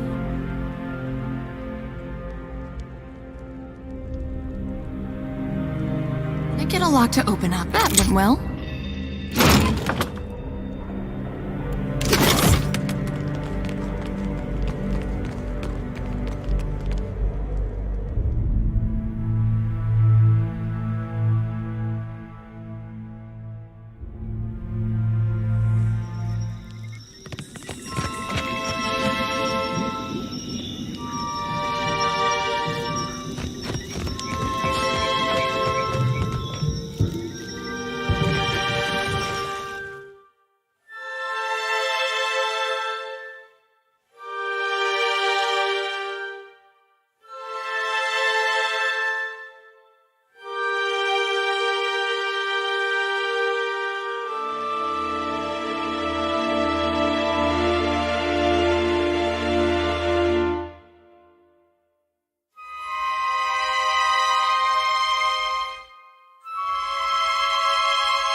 handle it for you.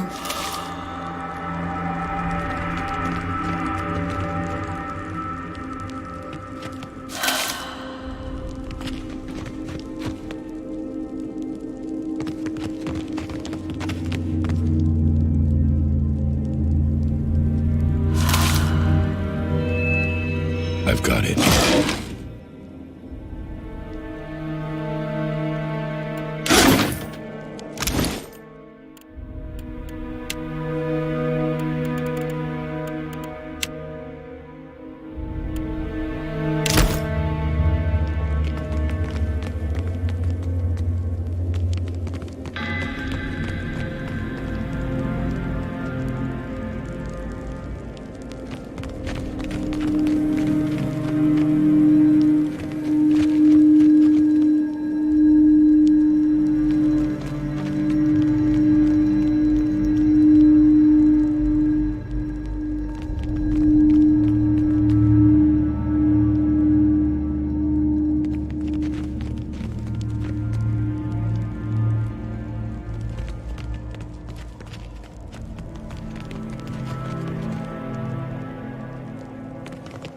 I can hear them.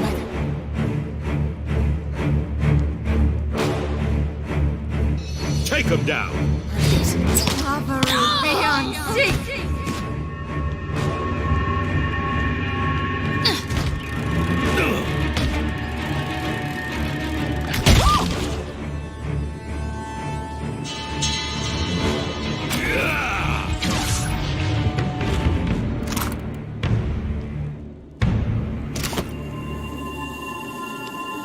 Will do.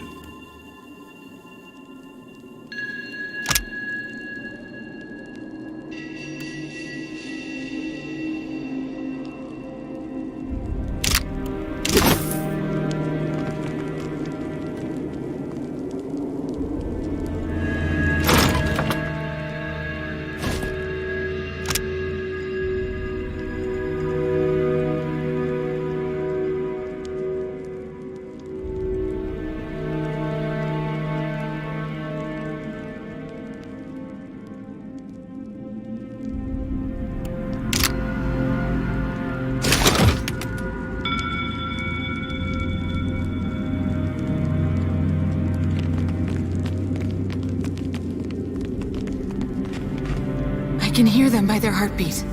I won't. Beyond sea.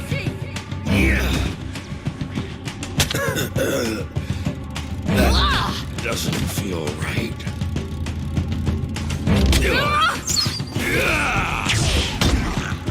You need my help? You can trust me.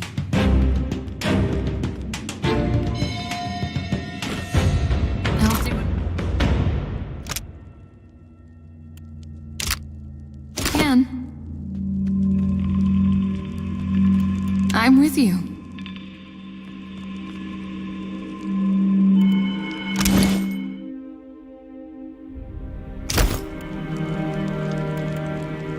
You need my help? You need my help?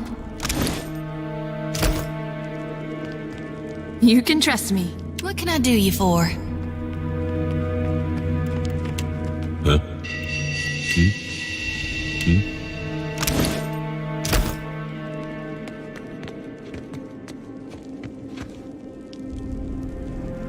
I'm with you.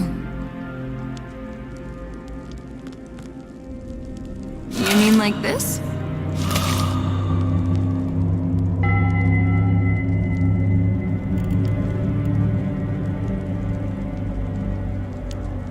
I'm with you.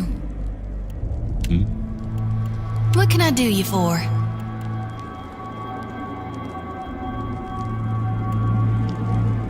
I'm with you. I see where you're going with this.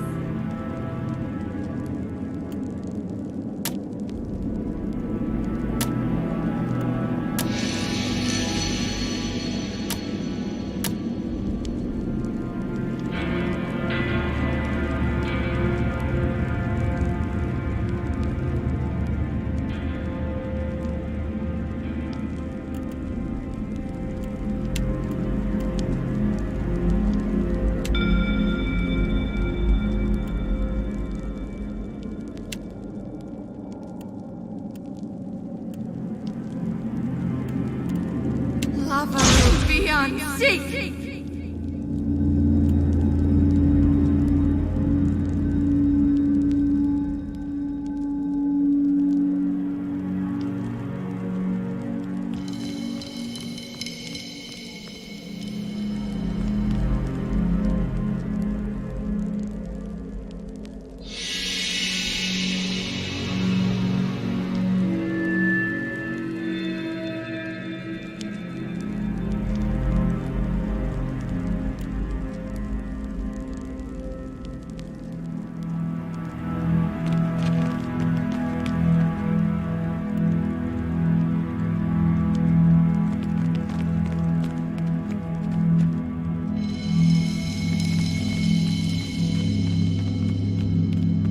What can I do you for? Sure thing.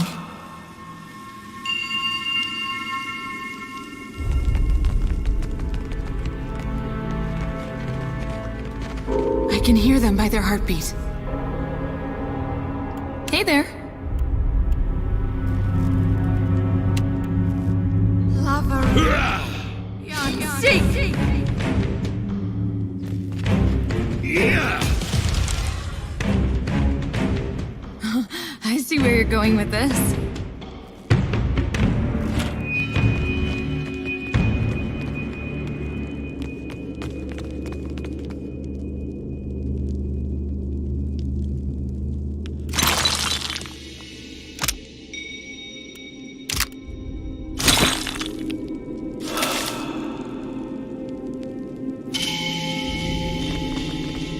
I can hear them by their heartbeat.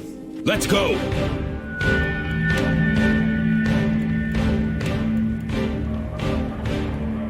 Lover beyond seek. Yeah! Lover beyond seek.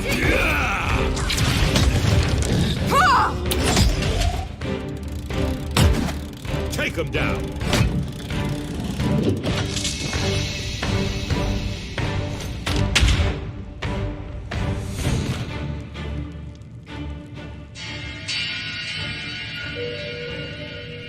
On it.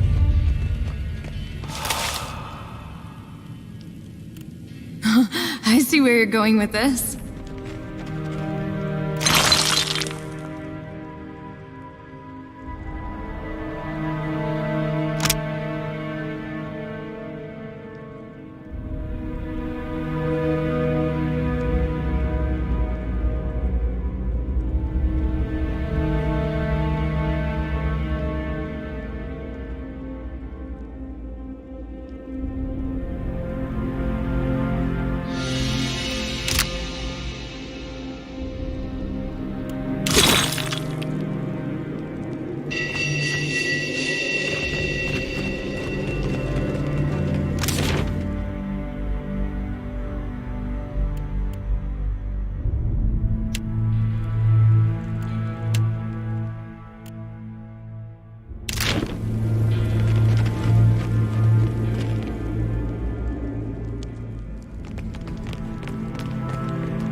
I can hear them by their heartbeat.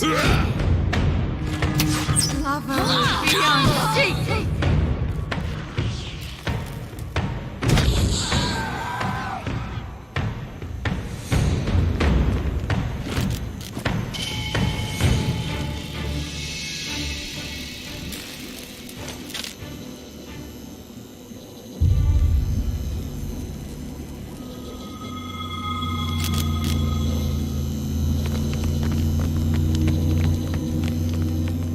I can hear them by their heartbeat. Take him down! I won't. Lover beyond seek.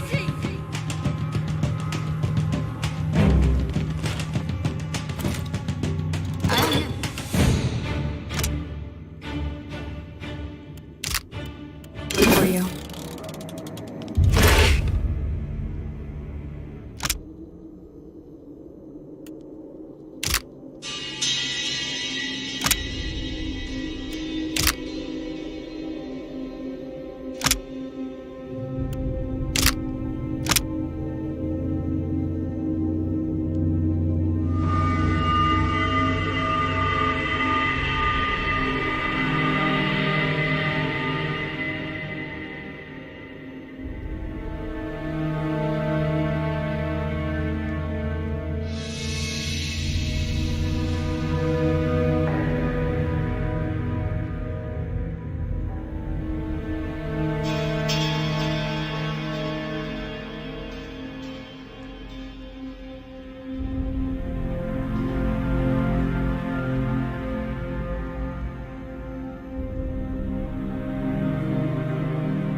must do what we can do.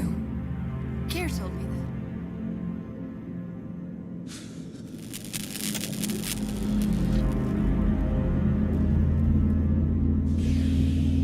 that. This one's ashen. Means he ain't got no soul for me to tend to, right?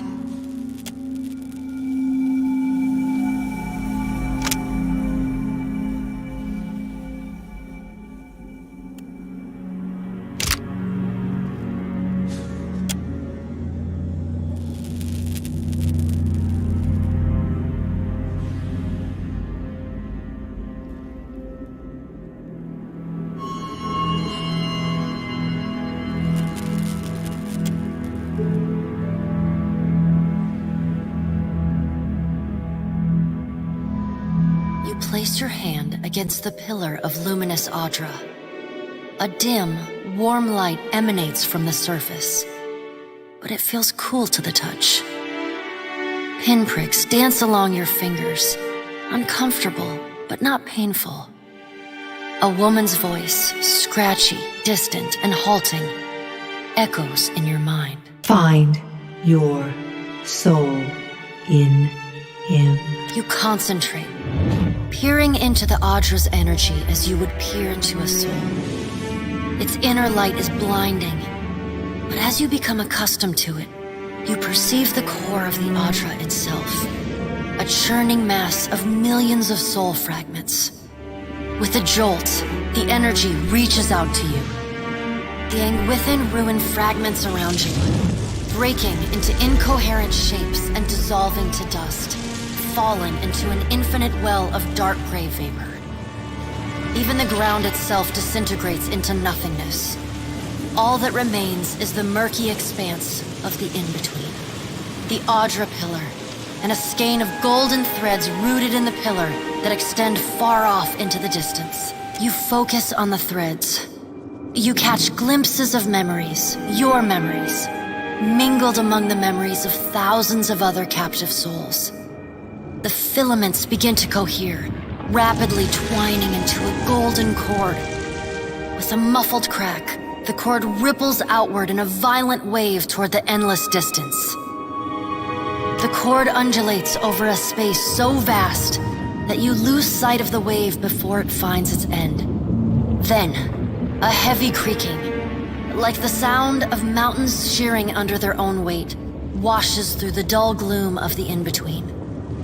A violent force yanks you along the cord at an incredible speed. The murk of the in-between warps erratically, as though you are observing it through an ill-ground lens. Just as quickly as you were pulled forward, you stop, suspended below a massive figure of ancient carved Audra. Like all Audra, it glimmers with energy, but the souls and memories within it are not flowing down. They churn in a vortex that burns at the heart of the statue's mass in some invisible engine. It is Aethys. The great golden cord terminates in his back, sending pulses of energy throughout his limbs as they move. He walks in long, slow strides toward a brilliant pillar of Audra far in the distance.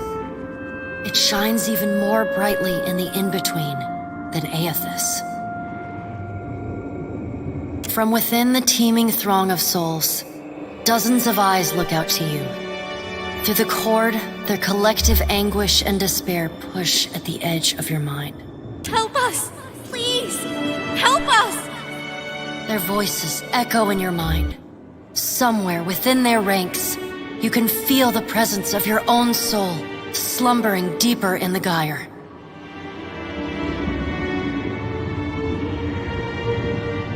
You attempt to evade the lost souls and find yourself within Aethys. But the incredible power flowing through the god's body repulses you. Not even your Watcher powers can penetrate the massive tides of energy crashing through him. The souls sense your presence and continue to desperately cry out to you. Aethys' stride slows and stops. His head slowly pivots until its great burning eyes are cast back along the cord. As his gaze meets yours, you feel an overwhelming rush of incredible joy, mingled with profound sadness. You have sensed similar anguish in lost souls, but never with this intensity. A soothing voice drifts into your mind. It takes great bravery to venture through the in-between, even for a watcher. A swell of admiration radiates out from the god's heart, a force so intense that it momentarily overwhelms you. You do not need to follow me, for their sake or your own. Something beautiful is coming. Something that will save us all. A great light shines from Aethys's brow, so bright that even the souls within him flinch from the source, cowering in fear. Through the glare, you see Aethys's massive arm reach up to grasp the golden cord, the tether carrying energy from the Audra pillar to him, that also suspends your consciousness. I still have need of it, but do not be afraid, Watcher. Dawn will come for us all in time. Aethys yanks on the golden cord, pulling it from his back. The cord tears into filaments that blacken and dissolve to dust. Without pause, he turns to resume his stride toward the distant pillar of Audra, shining on the boundless horizon. You hear the souls within him cry out for just a moment, before your consciousness is snapped away from them. The in-between goes dark. For a second, you feel a mix of nausea and a sensation like spinning and falling. Then the moment ends. Your consciousness has returned to the Angwithan arena. The world is sideways, the Audra pillar upside down. You flinch at the feeling that you're standing on the ceiling.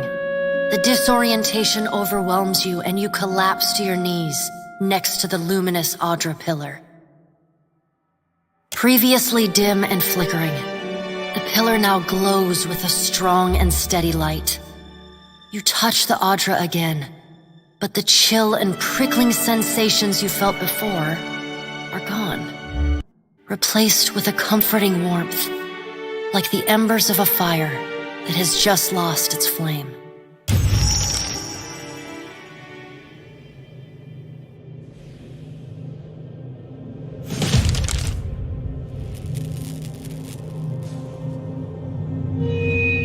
That was amazing! Where'd you go? What'd you see? Don't try and hold back on me, because I felt something happening. Wait, are you gonna puke? It's better to get it out of your system. I'll wait. Alright, so what happened?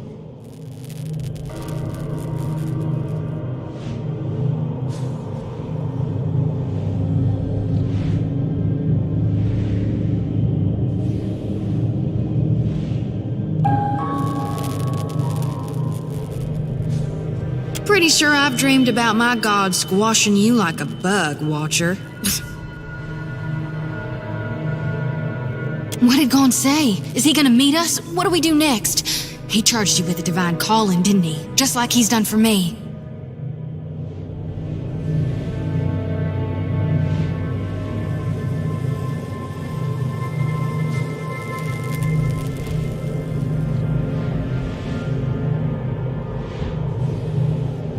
I wonder what he's after, and why he's been giving me these dreams. The things I've seen, they leave a mark on your soul. I may not know what Gon's got planned for me, but clearly he wanted me to meet you.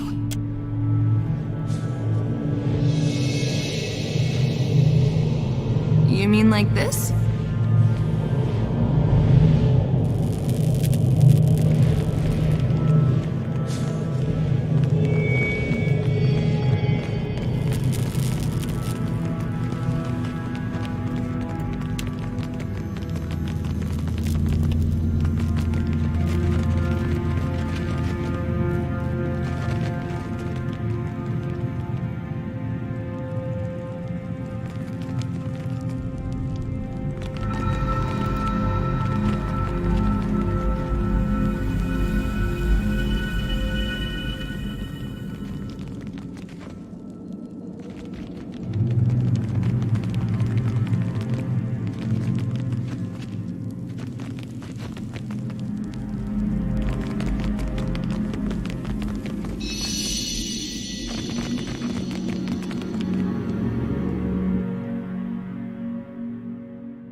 What do you see that I can't, Watcher?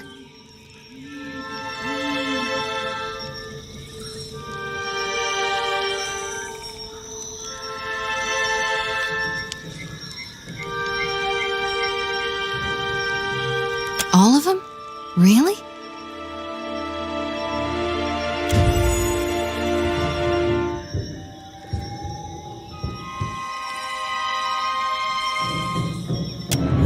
Watcher, we'd like to come with you.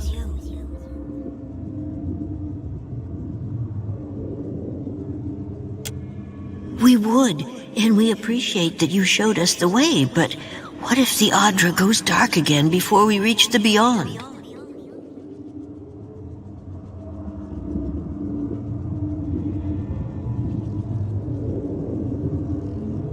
Can I harvest the souls now? Oh, I do. So I will.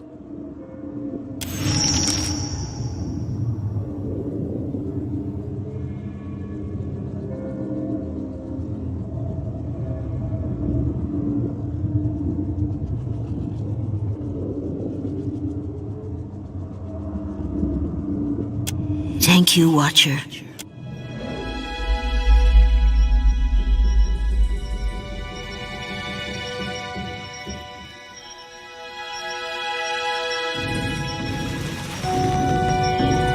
I'll handle it for you.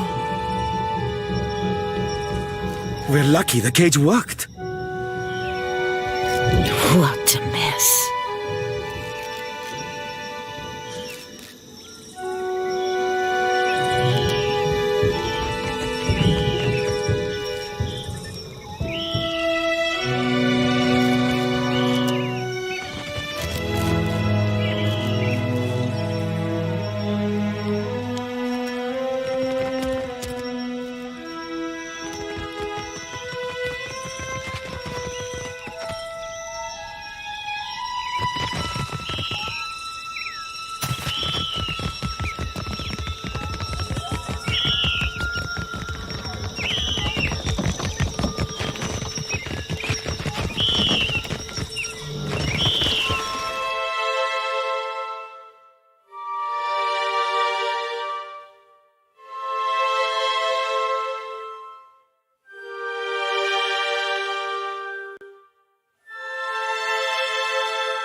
Here you find civilization, Aimika.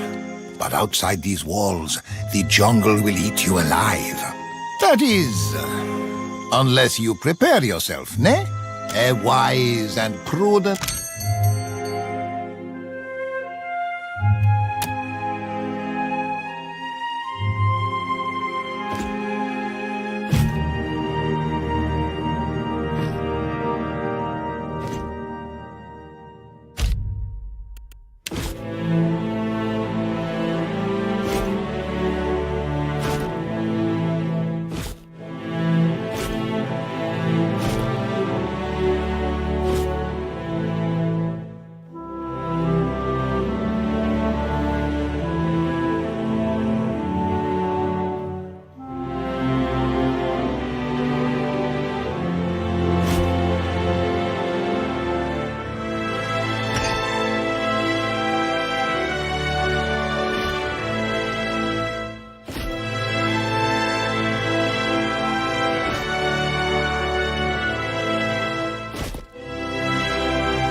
We have supplies here for the paying customer.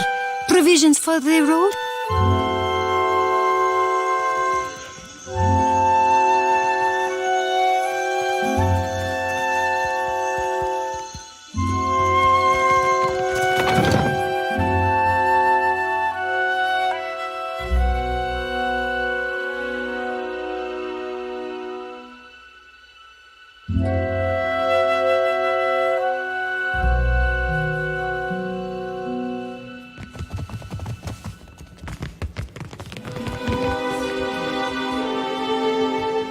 What can I do for you? At last, Belfetto, tell me, please, what has happened? How much have we lost? I must know.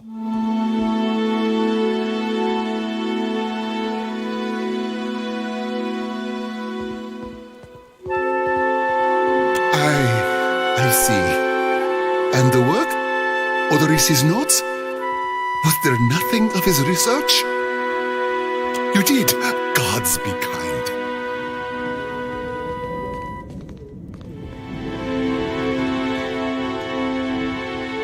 Belfetto! Belfetto! We are saved!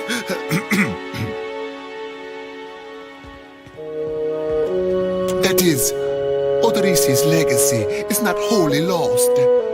I like to believe the man would find that pleasing.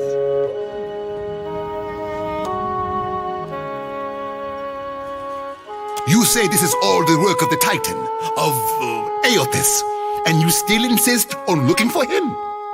He destroyed your ship, killed my people. Would it not make more sense to sail to the far side of the world and away from all this? You are too trusting in your superstition. Believe in what you have seen and felt. the death of every man and woman at that dig site.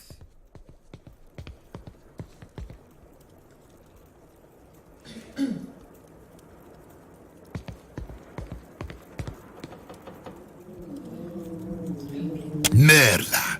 He will ravage every outpost in the Deadfire. That Adra is why we are here. Why everyone is here, in truth. The Valiant Trading Company, the Royal Deadfire Company, countless mercenaries. You'll want to go to Nekataka. Queen Onekaza II rules there at the Kahanga Palace. Anyone seeking to do business in the Deadfire Archipelago must negotiate with her first. The Queen knows every Adra vein of worth in the Deadfire. I'm certain she can help you. That is, if she agrees to see you at all. The most powerful tribe in the region, now that Onekaza II has united a host of them under her rule. Ikawa would disagree, but then Ikawa contents herself with a spit of land and a handful of followers.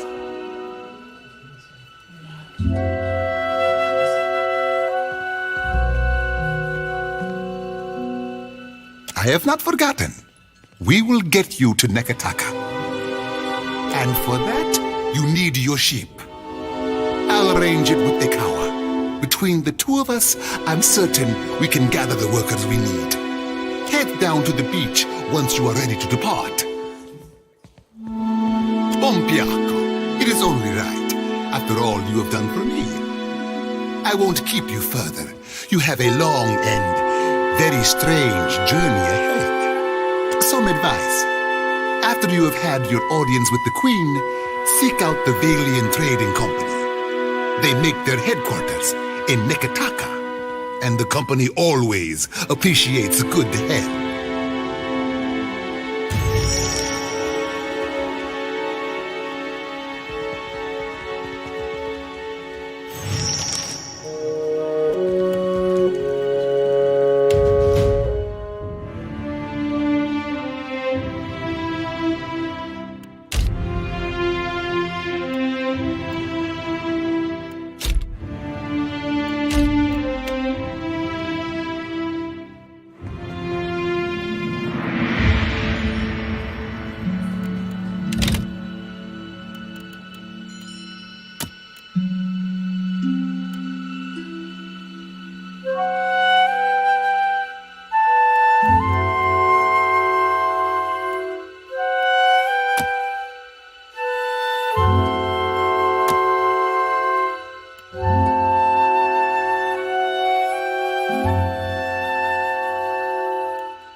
but you have to be stopped!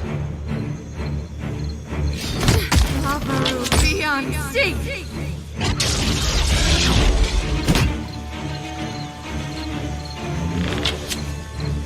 Lavaru beyond sea!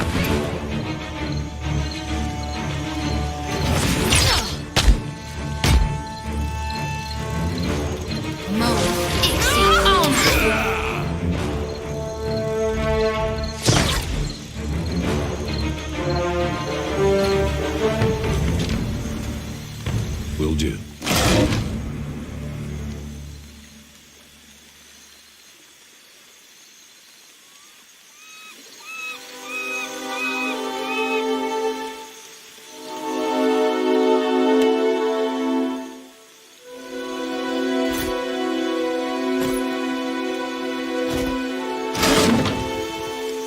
Yeah?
On it.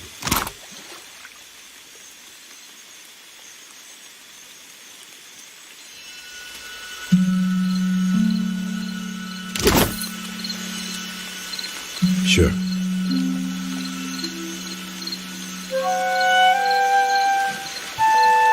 Something must be wrong with my vision.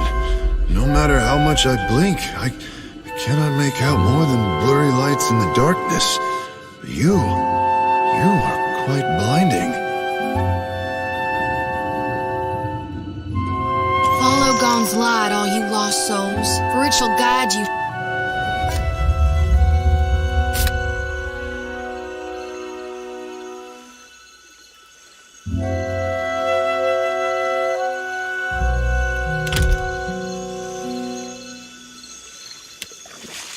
Gotta wait in my lantern now.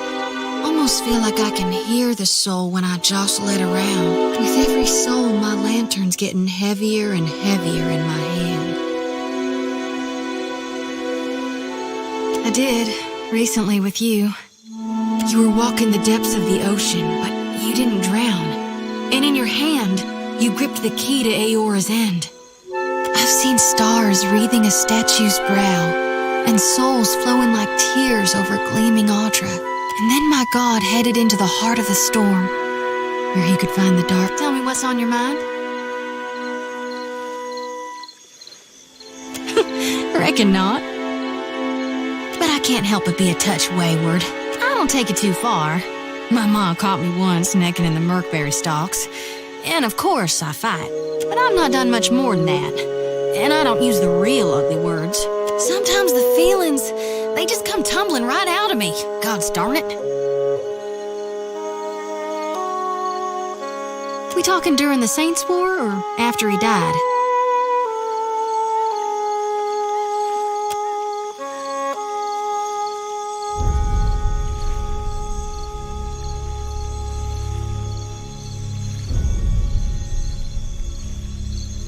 Then you mean gone. Sure, maybe my god still answers to Aethys as well. Why not? But Aethys died, and death requires change. He ain't what he was. Not in exactly the same way. That's why I think his other aspect, his darkness in the light, is what's burning brighter in him now. I really only know what my folks taught me. Aethys embodied Saint Widwin, but during the war, he got blown to bits. That's the thing about human bodies. Eventually, they all gotta die. As the god of rebirth, of course, Aethys would be coming back. But where I differ from my family's view, and my high priestess's view, is that I've studied the apotheosis of Gon. And I know all about the backside, the downward swoop, the death part of the cycle of life. Abscission, rot, regrowth. What's gone can never be again. What comes back is changed. Always. Even if what comes back is a god. I really only know what my folks taught me. Aethys embodied Saint Widwin, but during the war, he got blown to bits. That's the thing about human bodies. As the god of rebirth, of course, Aethys would be coming back. And I know all about that. What's gone can never be again. What? No need to fiddle-foot around. I'm listening. We talking during the Saints' War or after he died? Well, before he died, he was still Aethys as the majority of my brethren know him. Aethys embodied a human. And when that human got blown to bits, we all believed Aethys died. And I think a part of him did. The part he'd most closely woven into living flesh. The part that represented life. And rebirth after death. Which means the part of him that could have survived, that stormed across the Deadfire seas, was the side more aligned with abscission, rot, and falling away. That which is death. No need to fiddle-foot around. I'm listening. Sure thing, Watcher.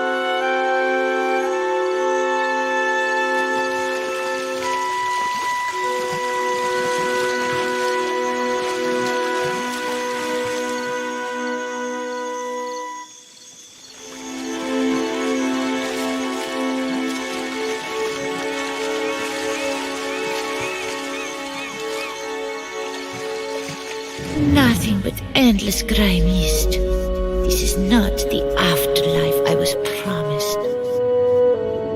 Something. Endless bounty and warmth and happiness for a start.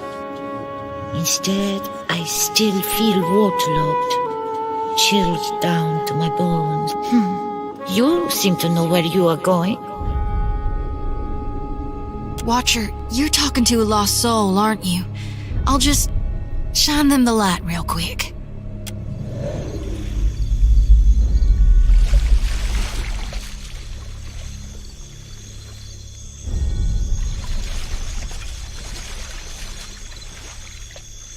Clay? You the invasion force, big man? Deadfire Company send you out ahead?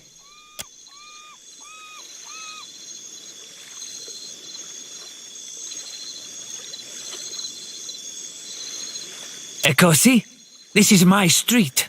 That doesn't change after a little rain. That Storm Speaker, she didn't concern herself much with this place, did she? Me and my gang, we keep the peace here, and the locals pay their dues. Nothing here now but what they left behind. Come now, did the Watch Commander send you? Are her guards cowering away in their own cells while you save the day? Merla!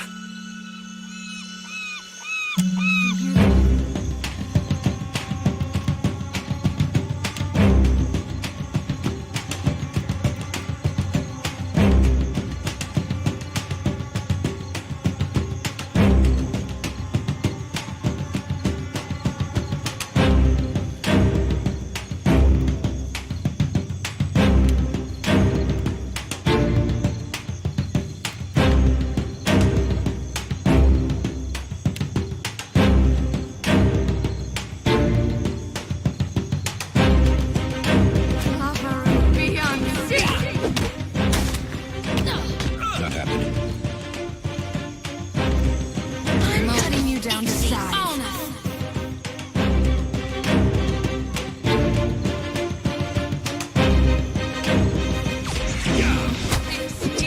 Never you mind that, miss. I'll land the next one.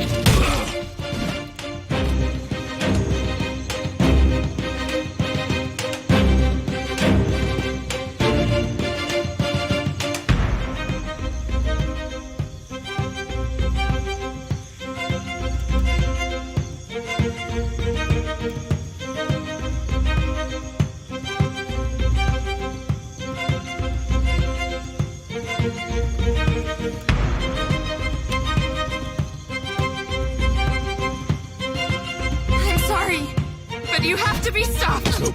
Ha! Navarro, beyond seek.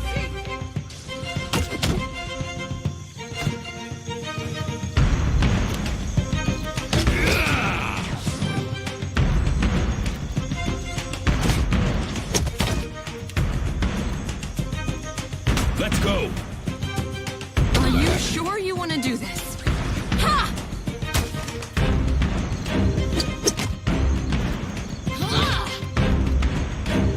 Just evening the odds. You need my help?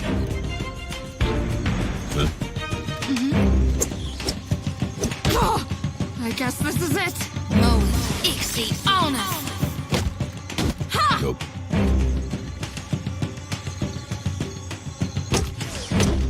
Hey there. I see where you're going I reap with what this. I sow. Son of a cur! You need my help?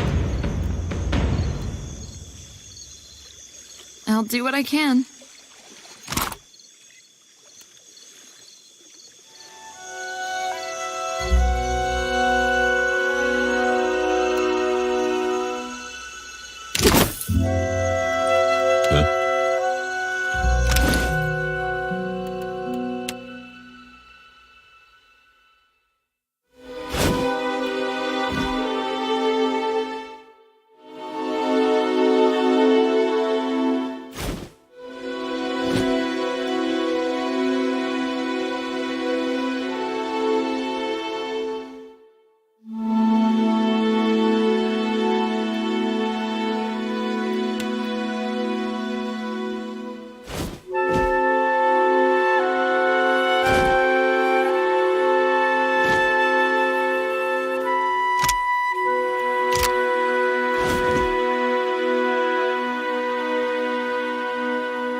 Pamper me too much and I'll grow to like it.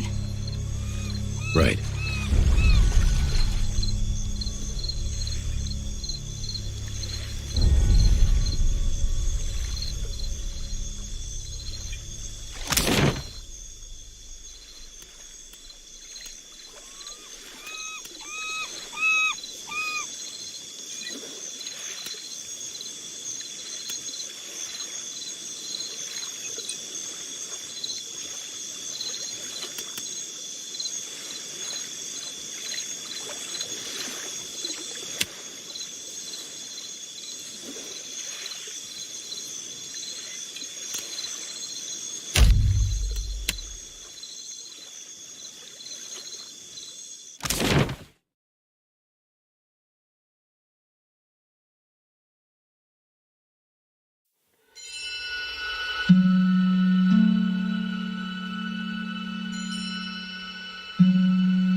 You are here.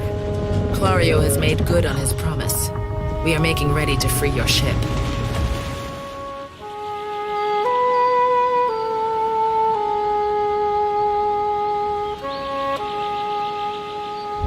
I say still that you are fortunate.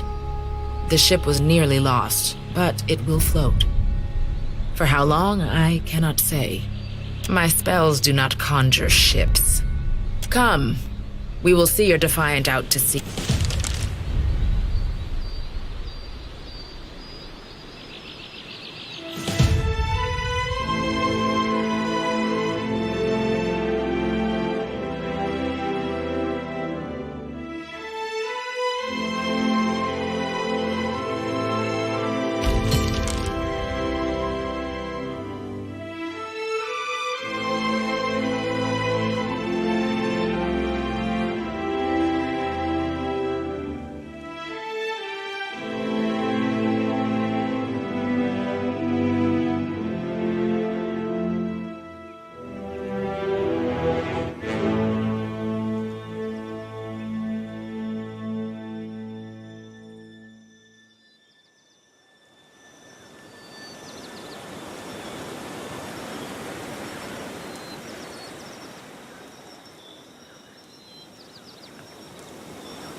We should address the matter of our ship's resources before we get underway.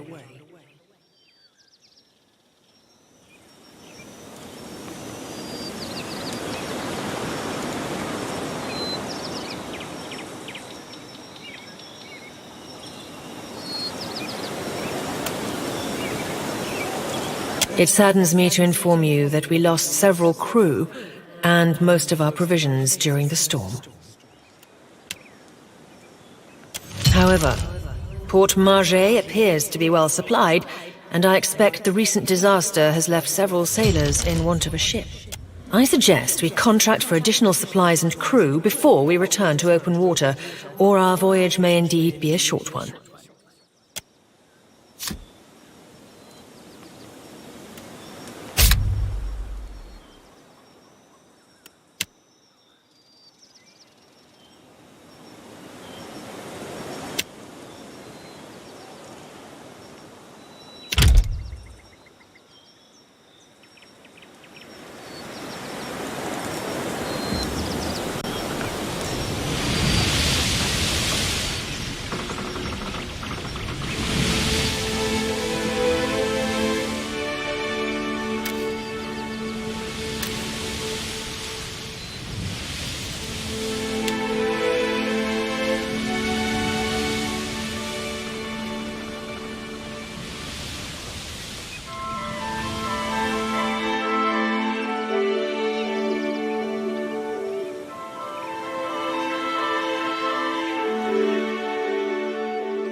The ring of a bell comes to you on a cold wind. The ring comes again and again, until soon you feel a resonance in your core. The tide of bells recede. You are, and then you are not. An indistinct figure stands before you, flickering between forms like a fire-cast shadow. A fixed, taunting grin. Bottomless black eyes. A yawning chasm in the earth. The aspects of Berith, the Usher and the Pallid Knight, shift in and out of focus, and at their back, 4 indistinct shades hover. You feel an eternity stretch out behind each of them, reaching back to places so distant and yet so near you cannot comprehend their size. The shifting image of Berith settles on the aspect of the Pallid Knight. Watcher. Her voice is the discordant clangor of gongs struck out of time. I tasked you to discover Aethys's intentions. Tell me what you have learned.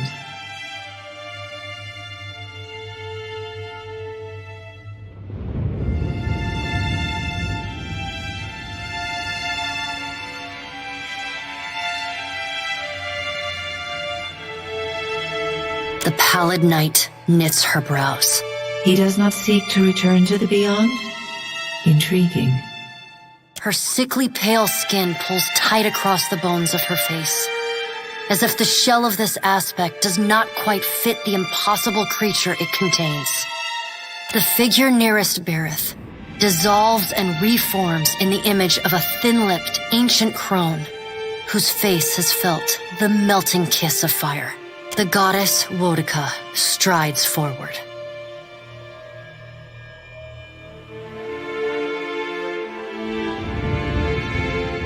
Does Aethys frighten you, Berith? He should. Magran subdued Aethys's influence once before, and yet he returned.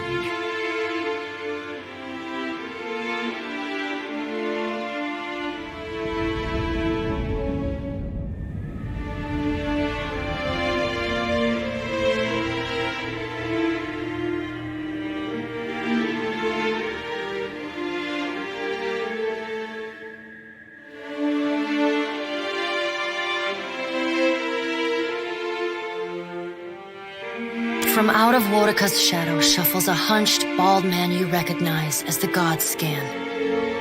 His skin is mapped with swollen lash scars, and breath whistles through the ragged hole in his face where his nose once was. He does not speak, but stares up at Wodica with naked loathing plain on his ruined face. Wodica steeples her long, knob-jointed fingers. We must annihilate Aethys now, before he makes a rash decision we cannot easily annul. She casts a sly look at the Pallid Knight from the corners of her eyes. A moon would do the job nicely.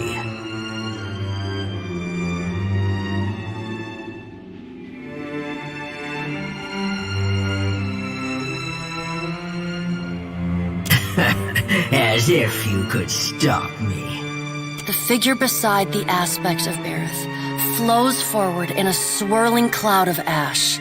The ash falls to the tiles and reveals a molten-skinned woman, leaning on a monstrous, wicked-edged broadsword.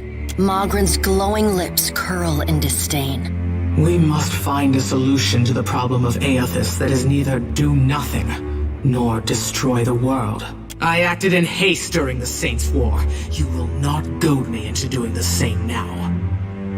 To move against him while his plans are unknown would be the height of foolishness. We must find wisdom in precaution. The Pallid Knight tilts her head to the side and gives you the long-suffering, narrow-eyed look of a parent dealing with a particularly disappointing child. No. Another of the silent figures steps forward, and the warm, golden light of a summer's afternoon spills across your face. Let's all take a deep, calming breath. Perhaps cooler heads will prevail. Behind Helia's words, you hear the soft coo of doves. Helia peers down at you, her avian eyes blinking, refocusing, narrowing. Oh, it's you. It's been some time, Watcher of Cadnua. But not time enough for me to forget what you've done. Helia's voice drops to a low rumble. It catches in your mind, like a feather at the back of your throat. Few are the kith who would dare make a pledge to a god and then so brazenly betray them. Did you see them on the street, I wonder? Those hollow-eyed children bereft of souls. Did you smile when their parents sobbed over their empty, wasted bodies? Did you congratulate yourself for a job well done?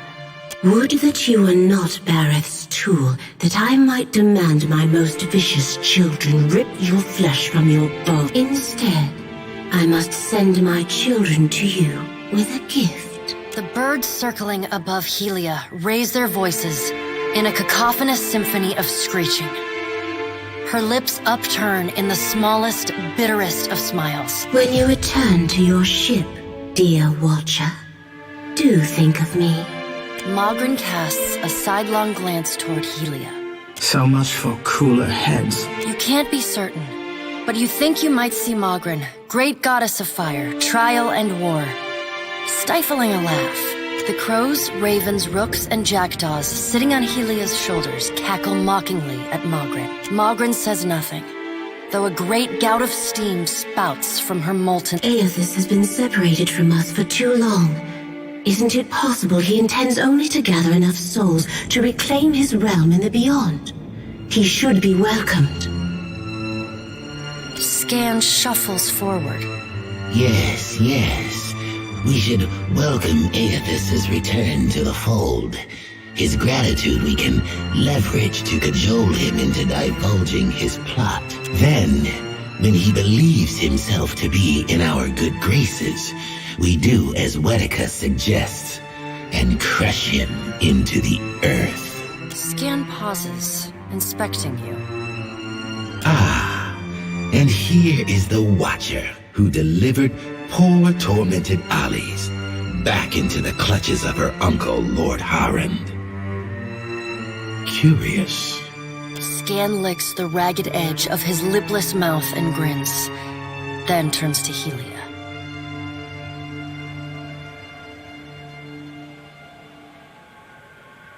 I did not expect such a deliciously ruthless idea from you, Helia. I am impressed. Helia's feathered crest stands on end.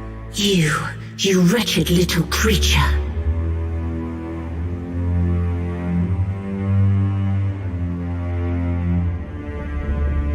Your point is well made, little Watcher. If self-evident, Aethys has not been known to possess a vindictive nature. Indeed, he has occasionally been magnanimous to a fault. However, if we push him to the brink of reason, there is no telling what he may do. He is, as ever, unpredictable. Something akin to fondness creeps into her voice. The pallid knight gestures for silence. Aethys cannot be killed, but he may be subdued. Yet to do so will take immense power and time. Both stand in his favor. Mogren grits her black glass teeth. That is why we must ascertain his plans before he has the chance to put them into motion. She begins to pace. Her steps leave little trails of fire in her wake. Mogren stops and balls her hands into flaming fists. Even if we manage to destroy his current form, there is the possibility he could return, if he has not already absorbed all of his children. The pallid knight casts a cold, cutting glare in Mogren's direction. Mogren speaks too freely. That knowledge is beyond your ken, Watcher.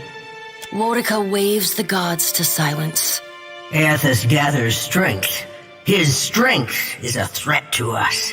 Her voice takes on a sharp, almost panicked edge. There is no sensible answer to the question of a resurgent Aethys other than decisive, final action. Your opinion is unasked for and unnecessary, but noted nonetheless. Though her tone is impassive, the banked fury in her eyes says well enough what she thinks of your interruptions. We will act when it is appropriate to do so, and not before. The Pallid Knight steps away from the half-circle of assembled gods. She pulls herself up to a great height. The words she speaks next come not from her mouth, but from all around you. Follow him, Watcher. The black of the Pallid Knight's irises expand until her eyes are as dark and cold as the void between stars. She bends down and brings her ghostly face level with your own. Your debt to me remains unpaid.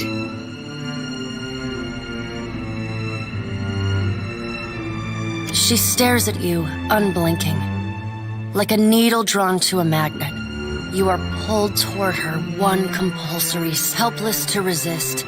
You fall wildly, endlessly, unable, and in the distance, above, you angle yourself toward it. A small silver bell appears just inches from your fingertips.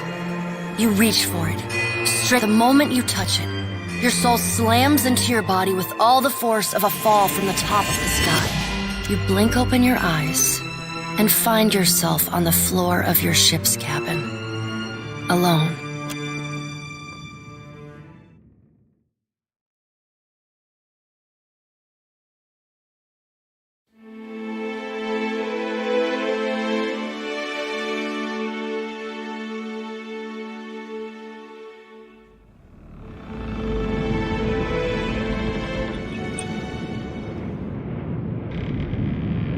There's always a way.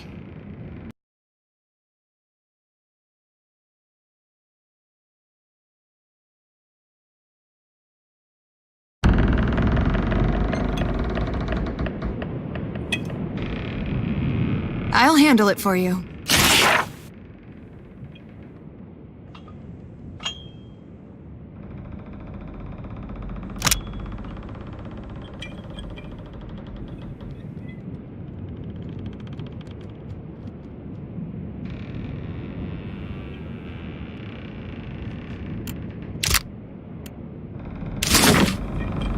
We're all in this together. We must do what we can do. I'm glad to see you in good health, my lady. I suggest we proceed to Nekataka, my lady. It is the largest city in Deadfire, and we shall be better able to get our bearings there.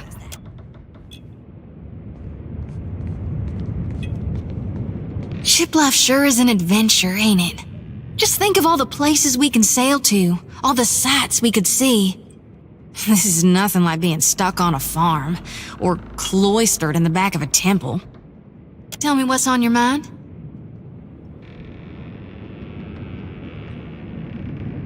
They're there in my head when I sleep, and sometimes I can taste them on the back of my tongue like a smear of grit. Happens when I take in a particularly volatile soul. Will we? Ought I trust you, Watcher? I swear, it's not like I can turn my back on my You need me, I'll be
can hear them by their...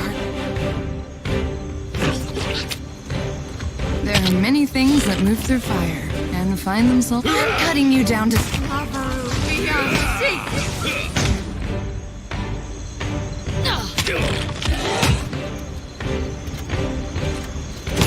Hey there.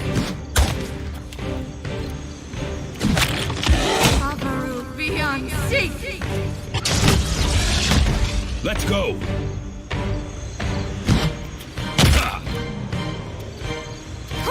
Feels like wading through mud up to my arm. Pixie honest. You got lucky.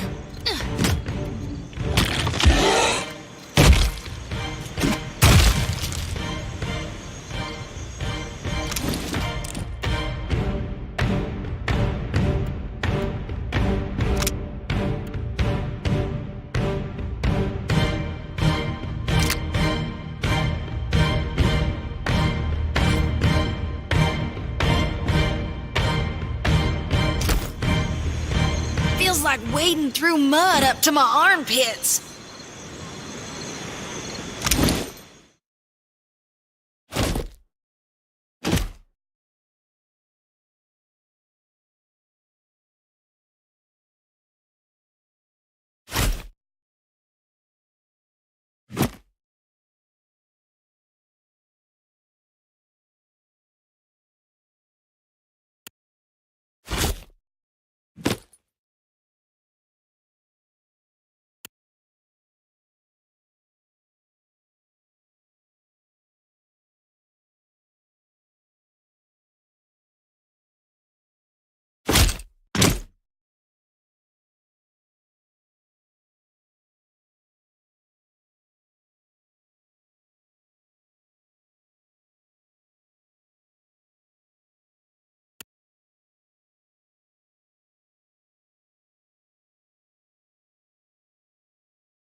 Can do.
Take him down.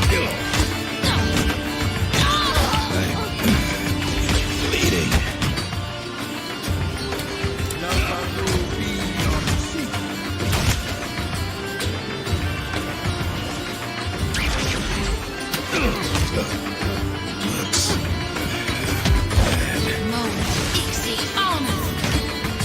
Let's go. Things must come to an end. Keep your guard up.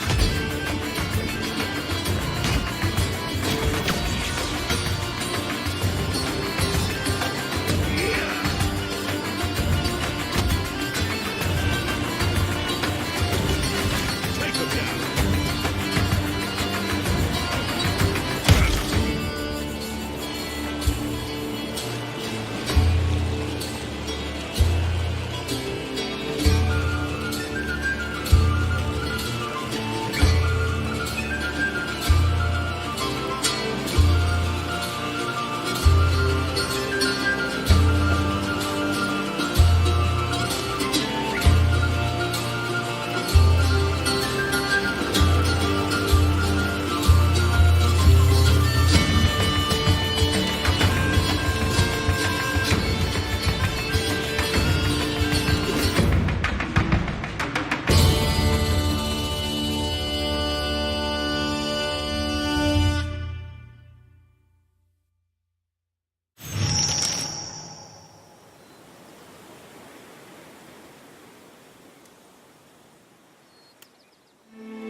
You're far from home, farmer. How did you make it all this way in your little boat?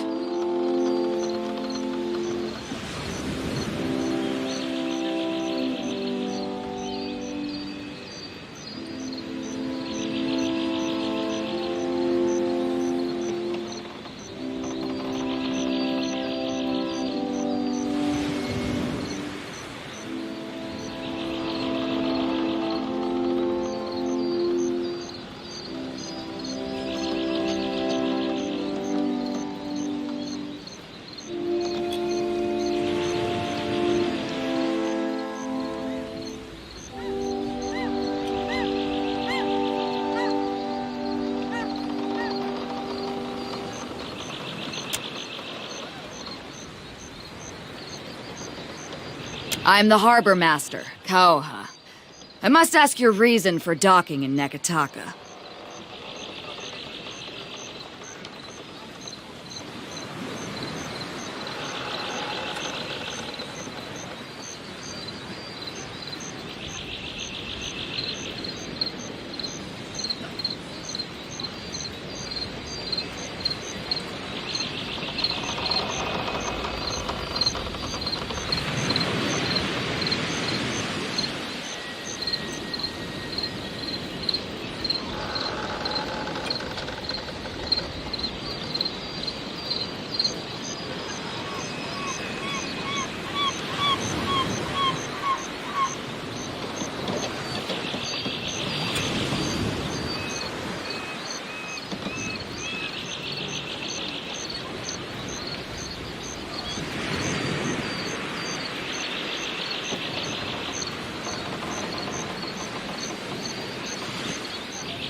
Is that so?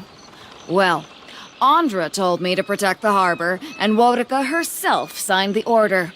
They would have had Gallowayne do it, but he was sick this morning.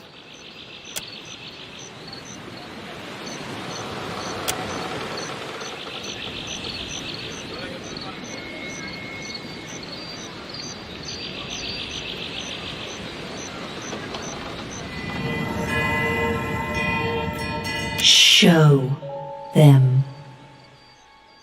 Show them what you are.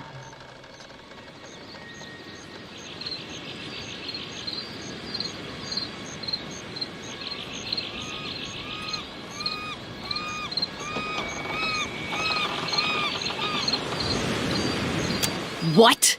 Look, I've heard enough. If you value your life, I will help you. what's the matter with you? What are you doing? If you're trying to scare us with some cipher mischief, save the purple flames for the tribes of the Outer Islands.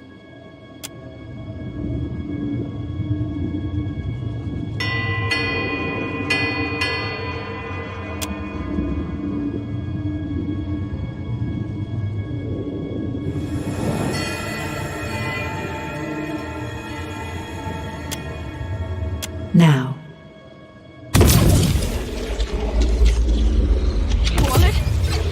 What is this?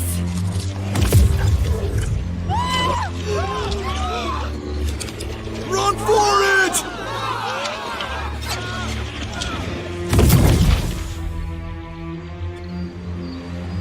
Everybody saw that, right? It wasn't just me.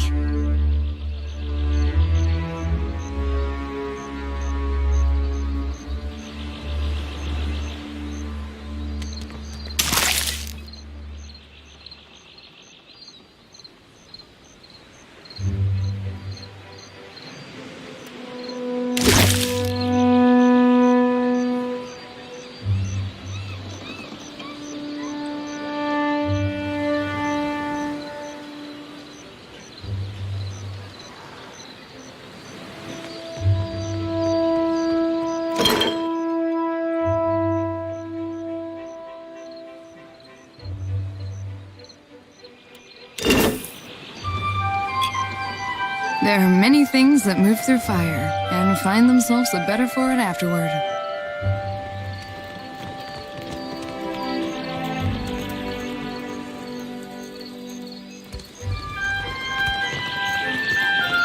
Need a fresh jacket or pants? Something more delicate? If you have a frame, I can fit cloth to it without fuss. Take your time. I'll give you space to browse.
as easy as it seems to turn a profit in Neketaka, but there is opportunity. Care for a fish or two, stranger? Today's catch, ripped straight from the hands of the salty wench. You'll find no fresher.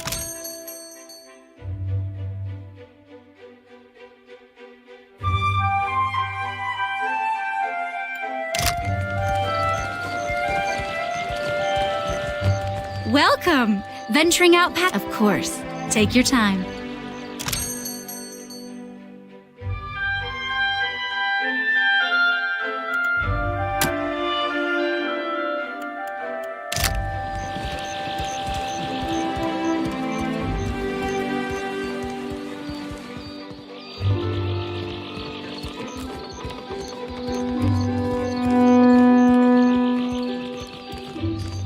Dora must think I work for free.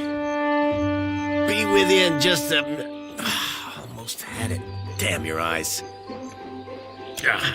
Hazard came in on the sloop? I can hammer your ship. Aye. Captain Redora hasn't paid me for her commissioned firepower. While I'm up to my nose in debt, the wild mare gobbles up her coin. And now, pirates are holding my feet to the fire over some sham of a deal. If I don't get Redora's payment, I might as well start carving my swallow net.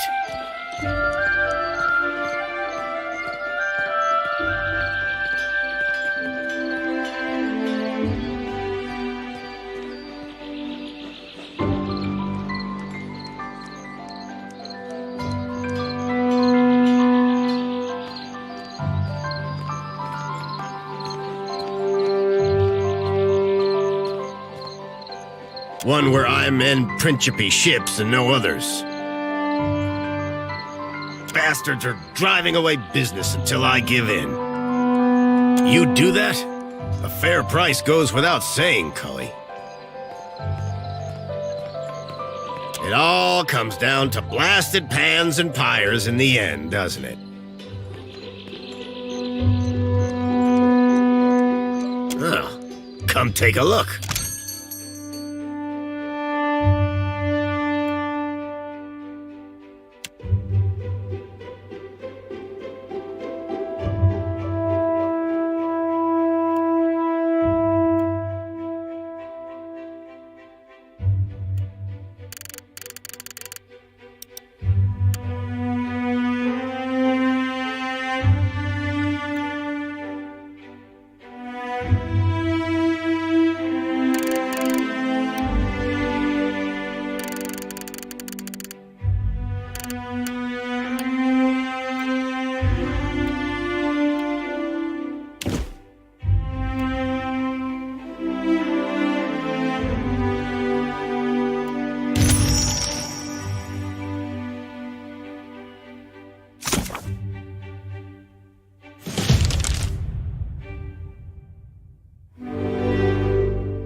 Please, madam. A coin.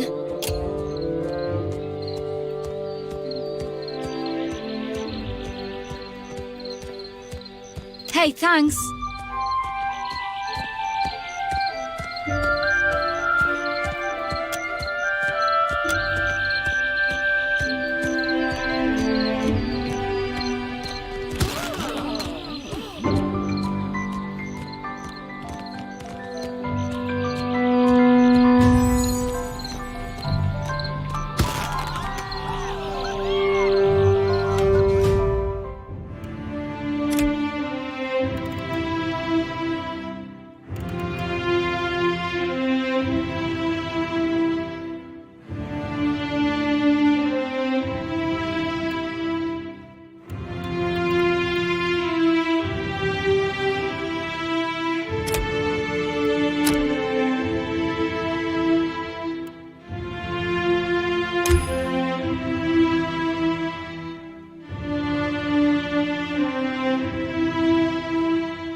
Well met, stranger.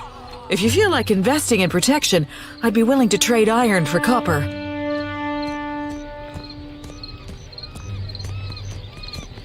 Lots to see. Take your time.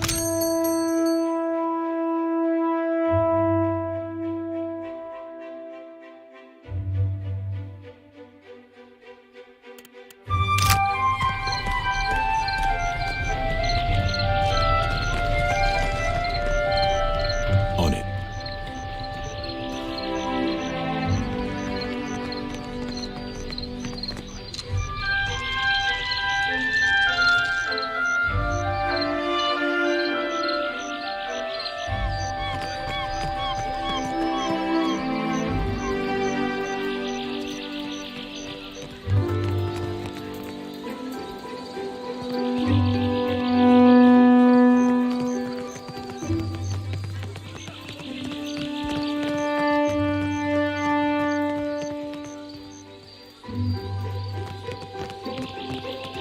Behold, Aethys is risen again. He is glorious in form and purpose.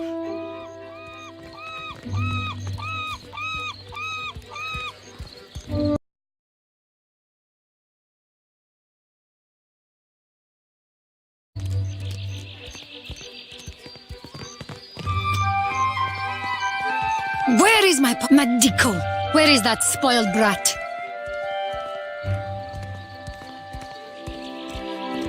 Laro is past due for a company meeting. Mother wants me to drag the elusive louse back by his ear. Must be nice to be a layabout. Uncle Engbert would have tanned my hide. Fuck. I am angry and jealous in equal measure. You'd think this district was a maze, the way he manages to hide. The spirit magnet? Sientere, that I did not recognize you. If you desire to get in the graces of the Valiant Trading Company, we can help each other.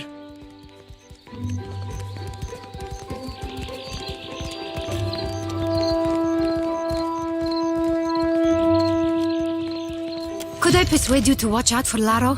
I'd pay generously for your trouble.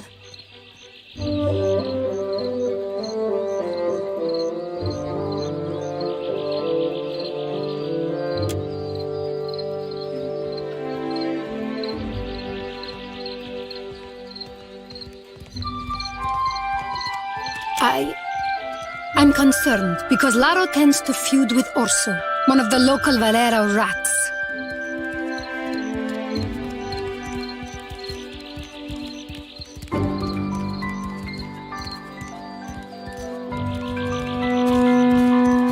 The Valeras, a brood of sea vermin playing at nobility. We squabble and compete, but Laro, the Pastinago, takes it too far. Because, see, I only manage the family business. Better to ask why Laro isn't sprinting back to look after his birthright.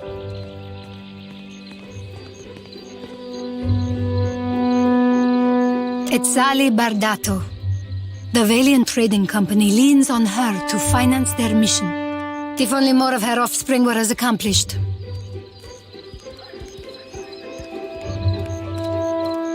Fuck, consider it done. There. Laro and his miscreant friends carouse at the tavern, the falls above the Adra Mill, and the southwestern bridge. If you see him, tell Laro to get his good-for-nothing ass back home.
Much to see in the light.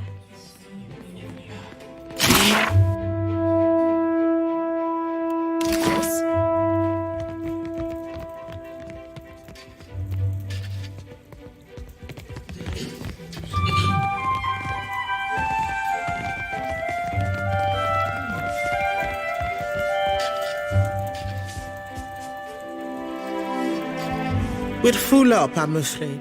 If you're looking for lodging, you'll have to hope there's room at the tavern. You'll find Otello Valera upstairs in his study. Well, as they say, business can always be better, yes? I'm sure I needn't bore you with the details.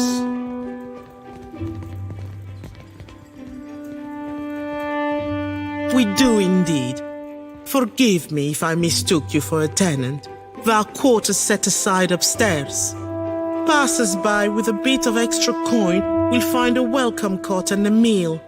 This is a temporary measure, of course.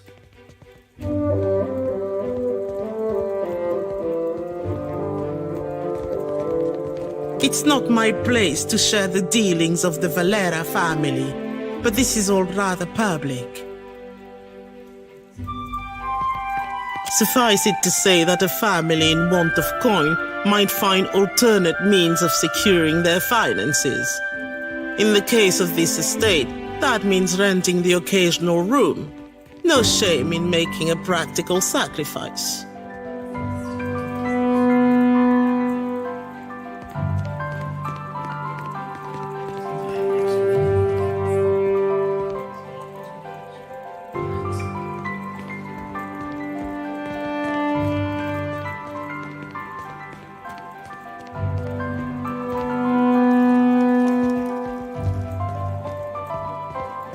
But I've said enough.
do.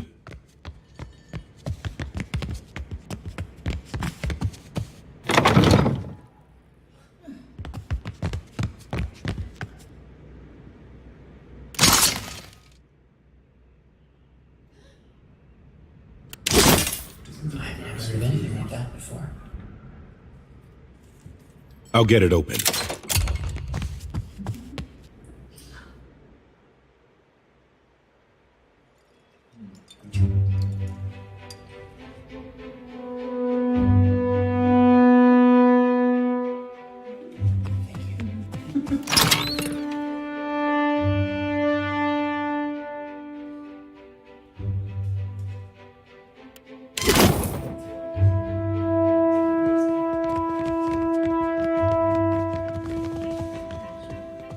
You mean like this?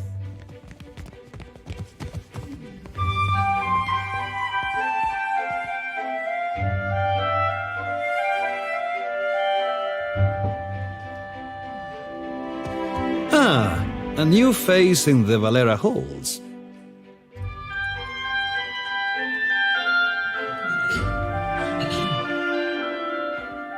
Courtly manners are welcome here. My time is not inexhaustible, but I am willing to spare it. What can I do for you? Valera ships escort goods and merchants from island to island across Deadfire. The Principe dogs show us their stern whenever they spot Valera colors on the horizon.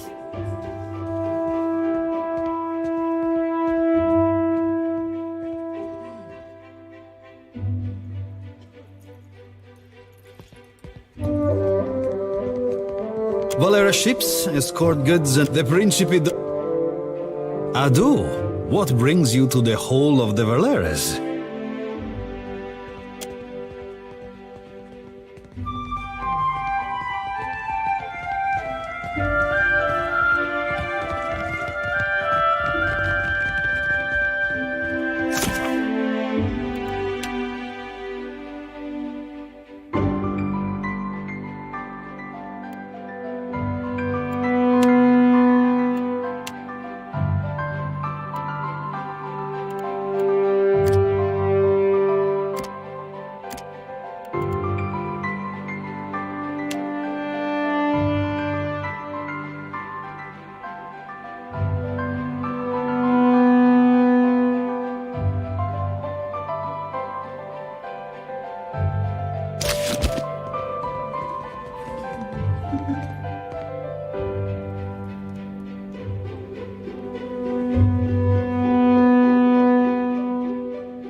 I've got it.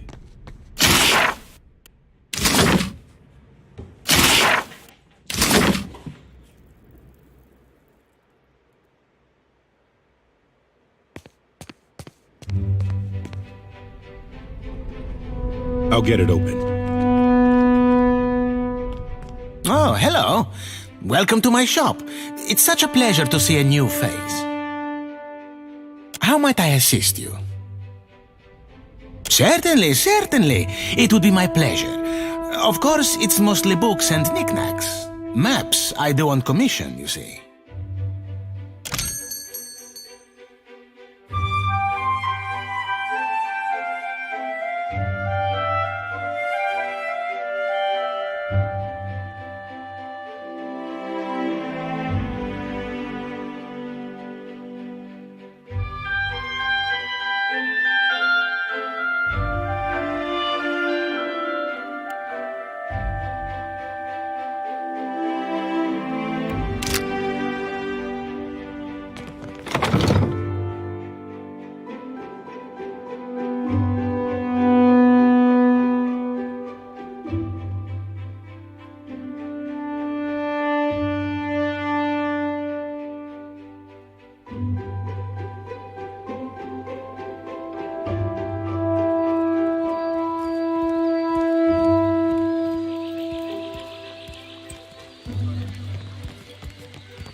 The Queen is holding court today with the Valians and Rawatayans. How long before they're killing each other?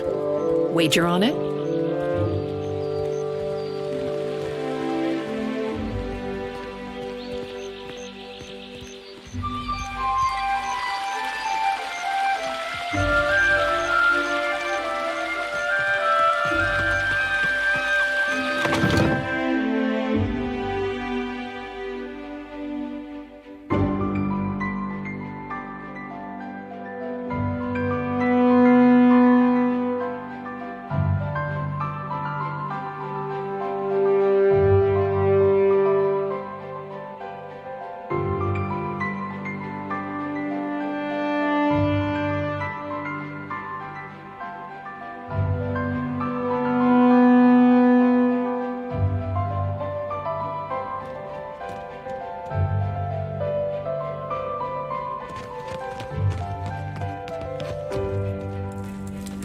On it.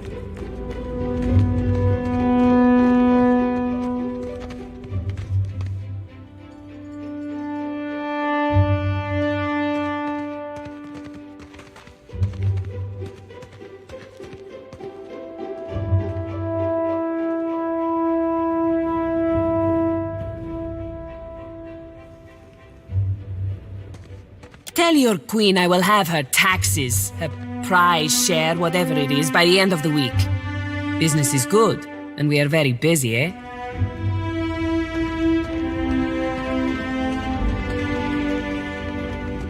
Wait, you are not the tax collector.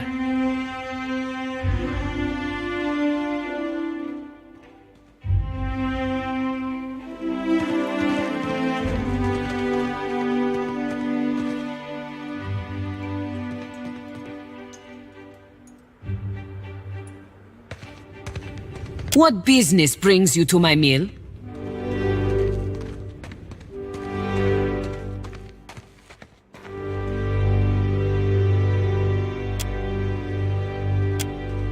We mill luminous, of course. Take big chunks, break into small... Per con plank and net, it is really not so complicated. Okay? You go around asking just anyone in Queensbirth personal questions, maybe you end up dead in a ditch. Have caution, eh? Lucky for you, I am a woman of honor. I direct luminous milling for the Valian Trading Company. It's a nice job, huh? You want to know more? I mean, good day.